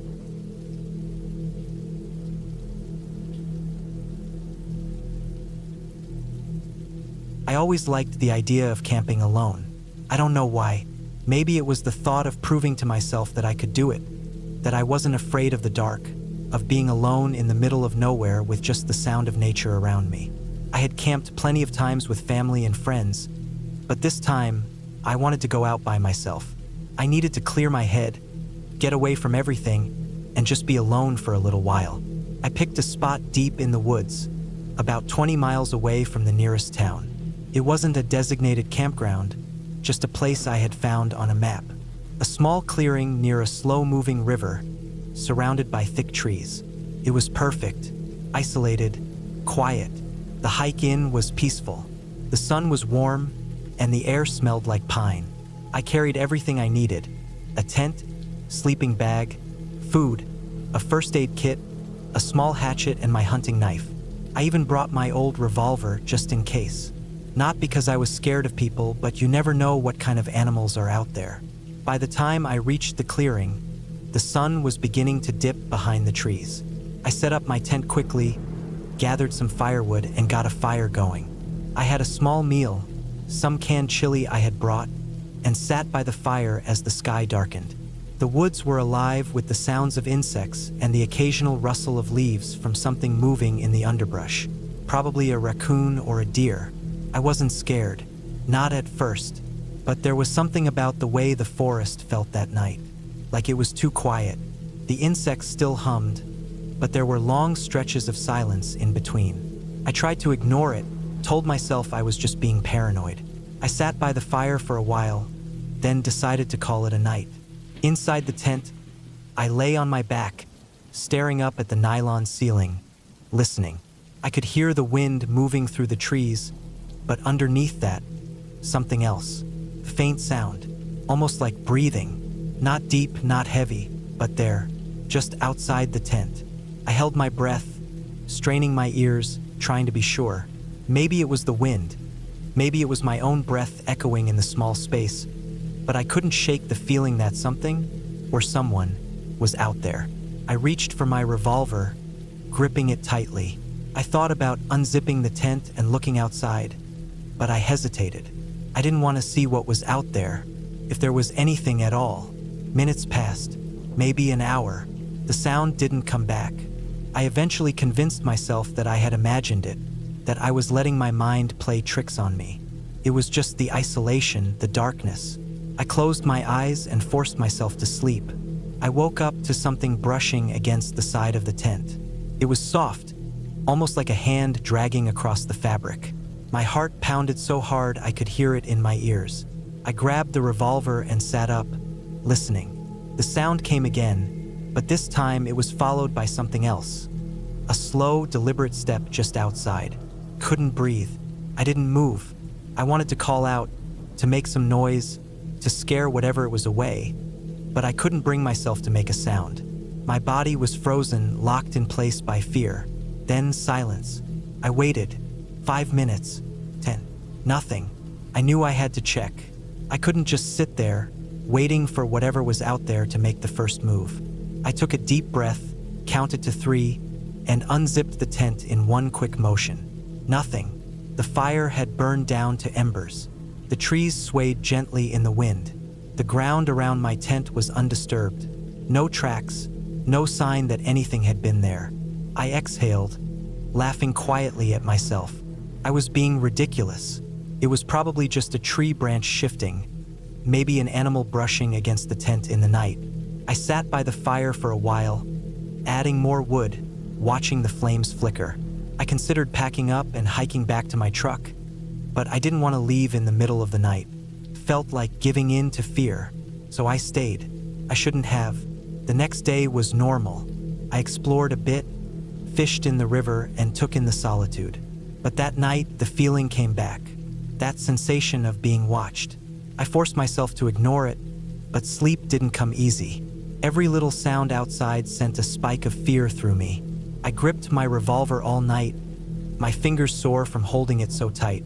Then, just before dawn, I heard something new. A whistle. Not a bird, not the wind. A human whistle. Slow, deliberate. A single, high-pitched note, held for just a second, then silence. My blood turned to ice. I sat up, my hand shaking as I held the revolver. I waited, listening, barely breathing. Then, another whistle. Closer. I couldn't take it anymore. I unzipped the tent, stood up, and aimed the gun into the trees. "Who's there?" I shouted. My voice sounded small, weak. Silence. The fire was still burning, casting long shadows across the trees. The wind had stopped. Everything felt still. Too still. I couldn't see anything. No movement, no figures lurking in the trees. But I knew. I wasn't alone. I packed up in record time, shoving everything into my bag without caring how it fit. I didn't bother putting the fire out properly. I just kicked dirt over it and started moving. I hiked fast, almost running, my revolver in my hand the whole time. I didn't stop, didn't look back. The whistling followed me, not constantly, but every now and then, just when I started to convince myself it was over, I'd hear it again, closer. By the time I reached my truck, the sun was up. The forest looked normal again, but I knew better. I jumped in, locked the doors, and drove without stopping. I never went back to that spot, never even looked it up on a map again. Maybe it was just my imagination. Maybe it was a person messing with me, some weirdo living off the grid. But something about it didn't feel right. I still go camping, but never alone, never again. The drive out to the campground was uneventful. Miles of trees, winding roads, the occasional gas station. I liked driving alone, especially out here. No distractions, just me and the sound of tires humming against pavement. The plan was simple. 2 nights in the woods, just me and my gear. I'd done it plenty of times before, and I'd do it plenty more. It was peaceful. I pulled into the lot near the trailhead just before sunset. There were only a few cars left, probably from hikers finishing up for the day. My pack was already prepped, so I slung it over my shoulders, locked up the car, and started down the path. It was about a 2-mile hike to the spot I had in mind, a small clearing near the river. Far enough from the main trail that I wouldn't see another soul, but not so far that I'd be completely isolated.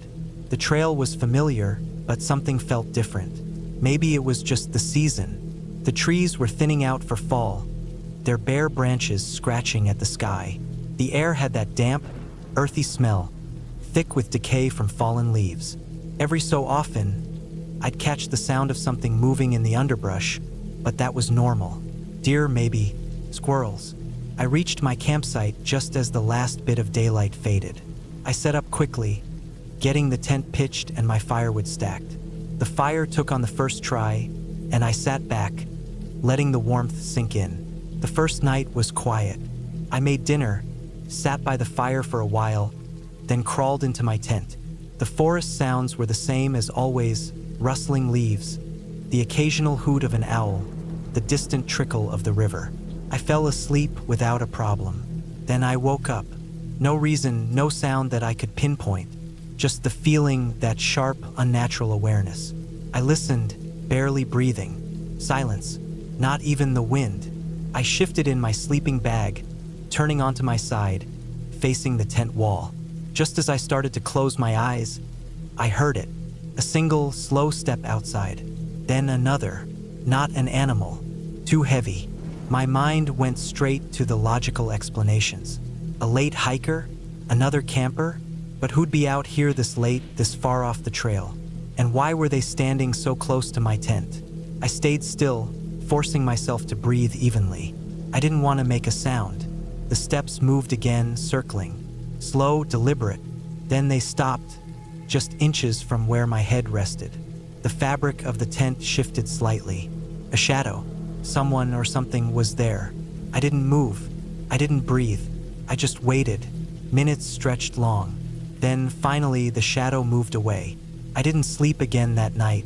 By morning, it was as if nothing had happened. No footprints, no signs of anyone being there. I convinced myself I had imagined it. Maybe a deer wandered too close. Maybe I was just jumpy. I thought about leaving, but I didn't. I wasn't the type to scare easy. The second day was normal. I hiked, fished a little, came back, made dinner. The unease from the night before faded. The woods felt normal again. Then night came. I was tired, but as soon as I got in my tent, it was like my body remembered the night before. That wired feeling, that tightness in my chest. I told myself to relax, and eventually, I must have drifted off. Then the sound came again. This time, it wasn't just steps. It was breathing, right outside my tent. Slow, steady, not animal breathing. Human. I didn't move. My knife was under my pillow, but I didn't grab it. Not yet.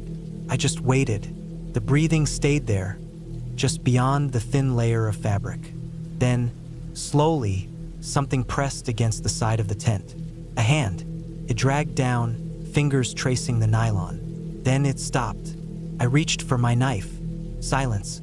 I stayed like that for hours, blade clutched in my hand, waiting. At some point, the exhaustion took over, and I must have dozed off. Morning came. Again, there were no footprints, no signs of anyone being there. But I knew. I packed up and left. The whole hike back, I felt eyes on me. The same steady presence. Never too close, never too far. Just watching. I made it to my car, threw my gear in, and got in. Locked the doors. I sat there for a long time, breathing. My heart was still racing. Then, finally, I turned the key. As I pulled out of the lot, I glanced in the rearview mirror. And that's when I saw him, standing at the tree line. Not moving, just watching. I never went back.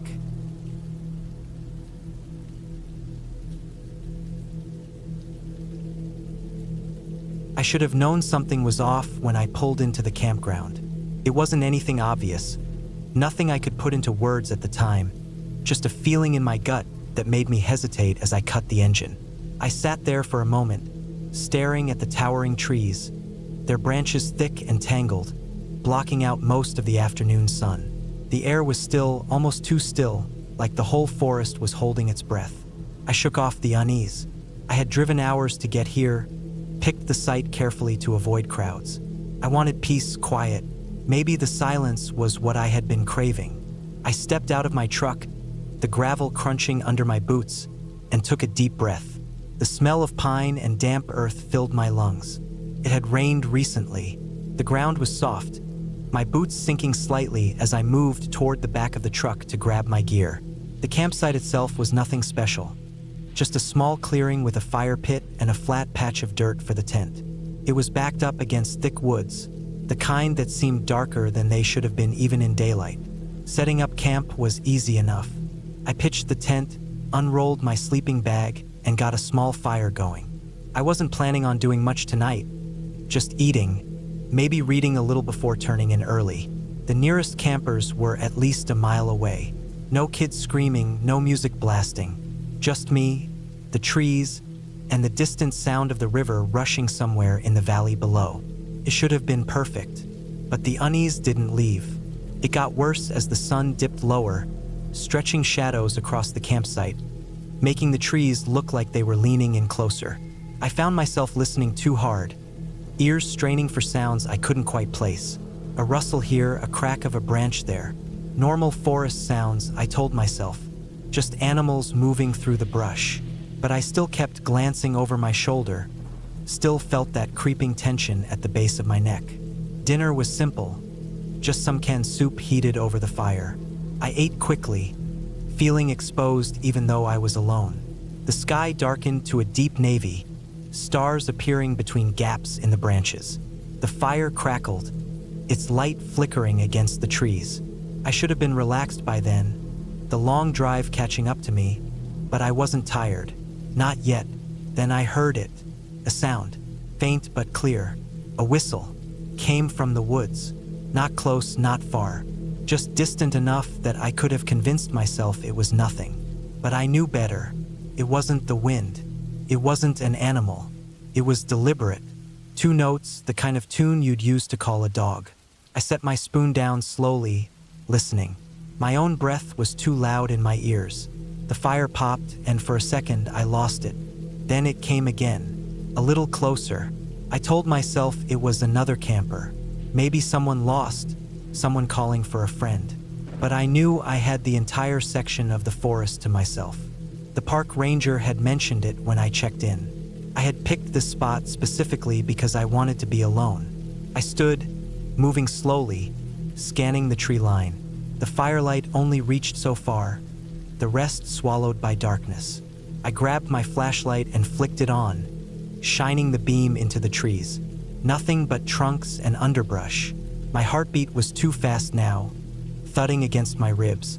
I wasn't scared, not yet, but I was alert. Then, as if in response to my light, something moved. Not a full figure, just the impression of movement, a shift in the blackness between the trees. My stomach clenched. It wasn't an animal. The way it moved was wrong, too smooth, too deliberate. Another whistle. Closer. I turned off the flashlight. I don't know why, but I didn't want whatever, was out there to see me as clearly as I could see them. The fire was already a beacon, but at least in the flickering light, shadows made me harder to track. I crouched slightly, my body tense. Silence stretched. Then footsteps. Soft, measured, approaching from the trees. I grabbed my knife, gripping it tightly, my palm slick with sweat. Then it stopped, right at the tree line. I couldn't see anything, but I could feel it. Someone watching, someone standing just out of sight. I held my breath, waiting. The fire crackled. The wind rustled the leaves, but the figure didn't move, didn't make another sound. Then, after what felt like forever, the footsteps retreated. Slowly, carefully, back the way they had come. I didn't move, not until the last sound of movement faded completely, swallowed by the night. Even then, I stayed awake, gripping the knife, staring at the trees, my body frozen with tension. I didn't sleep, couldn't. Every rustle of leaves, every snap of a twig made my nerves tighten. When dawn finally broke, I packed up camp faster than I ever had in my life. I didn't eat, didn't even put the fire out properly. I just grabbed my gear and threw it in the truck. As I turned onto the dirt road leading away from the site, I glanced once in the rearview mirror, and there, standing at the edge of the trees, half hidden by the trunks, was a figure. Too far to make out a face, but close enough that I could see them watching me. I didn't stop, didn't even breathe until I hit the main road. I never went back, never even reported it, because deep down, I knew that whatever was out there, it had let me go. This time.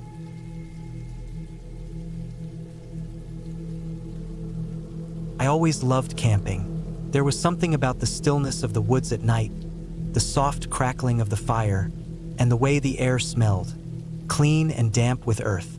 It was peaceful.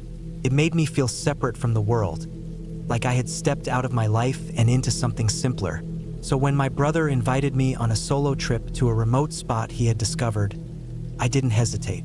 It wasn't a campsite, just a place deep in the forest where an old logging road cut through thick trees and vanished into nothing. He had been there once before, told me about a clearing with a stream nearby, perfect for setting up. No cell service, no people, just nature. It sounded perfect.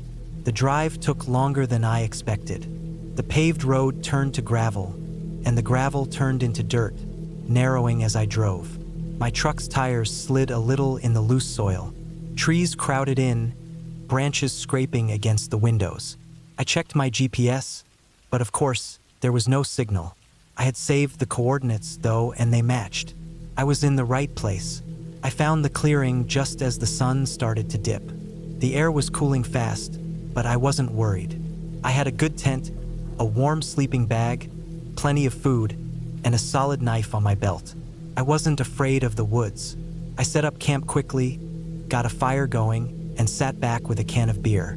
The woods were alive with sounds: crickets, the occasional hoot of an owl, the rustling of small creatures moving through the brush.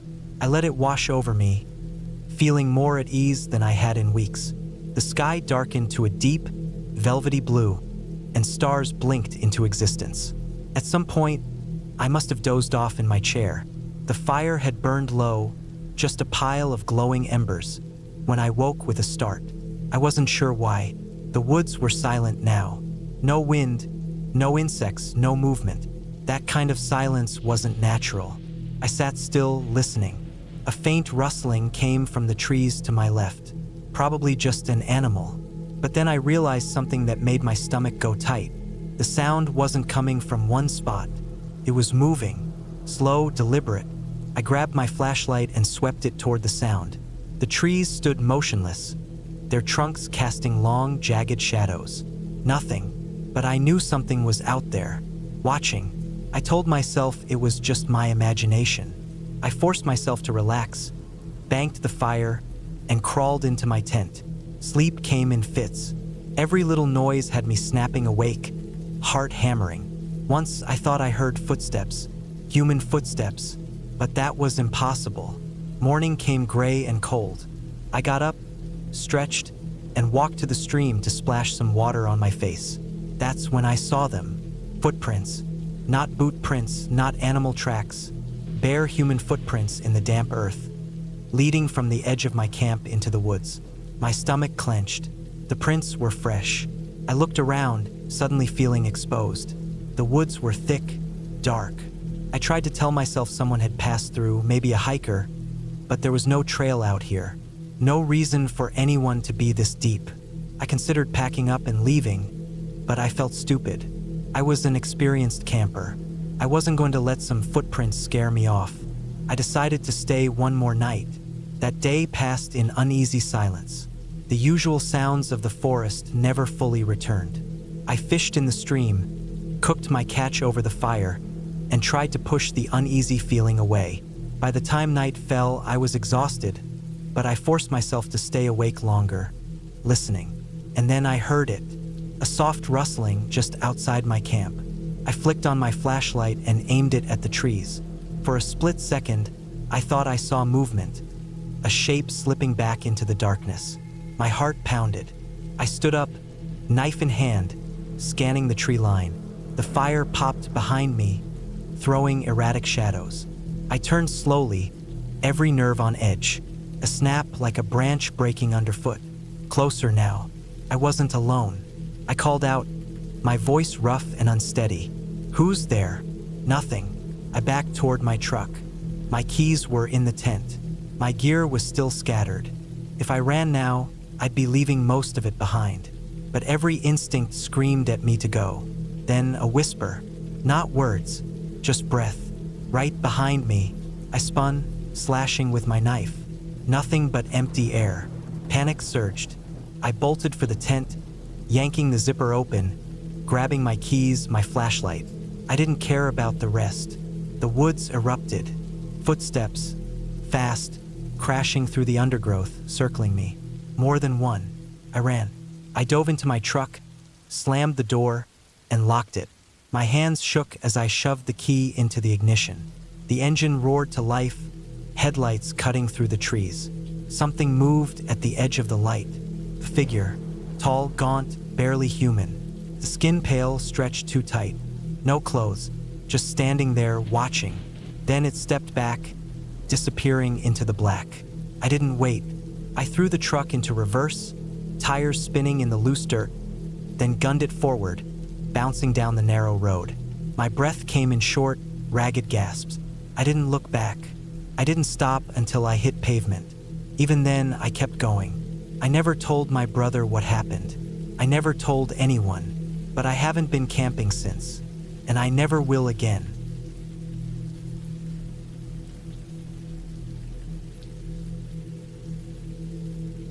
The wind moved through the trees in slow, steady waves, brushing through the thick summer leaves like the sound of someone whispering just beyond my hearing. The sun had already started sinking when I pulled into the campground, my truck rumbling along the dirt road, tires crunching against the gravel.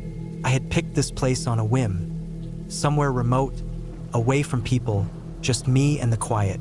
It was supposed to be a break from the stress back home, a chance to breathe without feeling like the world was pressing in from all sides. The campsite was nothing special. A fire pit, a picnic table, and a clearing just big enough for my tent. The trees surrounded it in a tight wall, their trunks stretching high before twisting into a thick canopy. There was only one other vehicle parked down the way, an old SUV with a roof rack loaded with gear, but I didn't see anyone around. That was fine by me. I set up my tent quickly, the familiar motions giving me a sense of ease. I had camped plenty of times before. Solo trips like this weren't new to me. The firewood I brought stacked neatly by the pit, my cooler tucked against the table, my knife and flashlight within reach. The sun had slipped further by then, the sky burning orange and pink, the first hints of blue-black night creeping in from the east. The air smelled like pine and damp earth, thick and rich, the way the woods always smelled after a hot day. I sat by the fire after lighting it, listening to the quiet. First, it was peaceful. The way the woods settled as the day faded, the way the crackling fire filled the silence without breaking it. But then I started noticing it, the feeling. It wasn't strong at first, just a vague sense of something being off. I caught myself glancing over my shoulder more than once, my eyes trailing over the trees, the shadows stretching long between them. I told myself it was nothing. I had been alone plenty of times before. The woods were just the woods. They creaked and groaned as they cooled from the heat of the day. The wind shifted through the branches. Animals moved through the underbrush. That was all. But the feeling didn't go away. It got worse. It wasn't like being watched. It was heavier than that, like the woods themselves were pressing in around me, like something was waiting just beyond the reach of my firelight, standing perfectly still, watching. I tried to shake it, tried to focus on the fire, on the sounds of the night, but my skin prickled, my body tense without reason. My hands felt cold, even with the heat from the flames licking up into the air. I told myself to eat to keep my mind on something else. I pulled out a sandwich from the cooler, unwrapped it, took a bite. It was dry in my mouth, my throat suddenly tight. The fire crackled, popping loud in the quiet, and I nearly flinched. My breath felt too fast, my heartbeat too loud. I swallowed hard and forced myself to focus. I was just freaking myself out. That was all. Still, I couldn't stop my eyes from drifting back to the trees, to the spaces between them where the dark had pooled thick. The firelight only reached so far. Beyond that was nothing but blackness. I thought about turning on my flashlight, shining it out there, but some part of me didn't want to. Some part of me didn't want to know what I'd see, or what I wouldn't see. The fire burned down slow, embers glowing deep in the pit. I should have added more wood, but I didn't want to. I wanted to be in my tent. I wanted the thin layer of fabric between me and the night, as stupid as that was. I shoved the rest of my sandwich back in the cooler, stood, stretched like I wasn't wound tight, like I wasn't ready to bolt for the truck without even knowing why. I put out the fire. The darkness swallowed the campsite in an instant. The stars were out, bright and clear, but they weren't enough. My flashlight beam cut through the black, but it didn't help. If anything, it made it worse. The trees seemed taller, the shadows deeper, the spaces between them stretched wide open. I turned quickly, climbed into my tent, zipped it shut. Inside, it was stuffy, my breath loud in the cramped space. I laid down, pulling my sleeping bag over me despite the warmth, my flashlight still clutched in my hand. I told myself to sleep, that everything was fine. Somewhere deep in the night, I woke up. First, I didn't know why. The air was still. No wind, No rustling leaves, no night sounds at all. Just silence. Heavy, thick silence. The kind that doesn't feel right. I held my breath, listening. The skin on my arms prickled, my stomach tightening. My fingers curled around the handle of my knife without thinking. Then I heard it. A footstep. Not an animal. Not the scuttling sound of something small moving through the brush. A step. Slow. Deliberate. Close. I didn't move. My heart hammered so hard I thought whoever was out there would hear it. Another step. Closer. Then another. I strained my ears, my grip on the knife tight enough to make my hand ache. I could hear my own breath, could hear the blood rushing in my ears, but nothing else. Then, something pressed against the side of the tent. Just for a second. A light push, like a hand, fingers testing the fabric. Right next to where I was lying. I stopped breathing. My body locked up so tight it hurt. My mind raced. There was no way I had imagined that. Someone was out there. Someone was standing right outside my tent. I wanted to run. But where? The truck was too far. I'd have to unzip the tent, climb out, make a break for it. Whoever was out there would hear me, would see me. I squeezed the knife harder. The pressure against the tent disappeared. The silence stretched. Then the footsteps started again, moving away this time. Slow, steady, fading into the trees. I didn't move. I stayed there, knife in hand, muscles locked, staring at the tent wall. I waited for what felt like hours, my ears straining for any sound. The silence pressed in heavier, thicker. I don't know how long I stayed like that before exhaustion finally pulled me under. When the sun rose, I forced myself out of the tent. My legs were stiff, my body aching from tension. The campsite looked the same as before, the fire pit cold, my truck untouched. I turned slowly, my eyes scanning the ground, the trees, looking for anything out of place.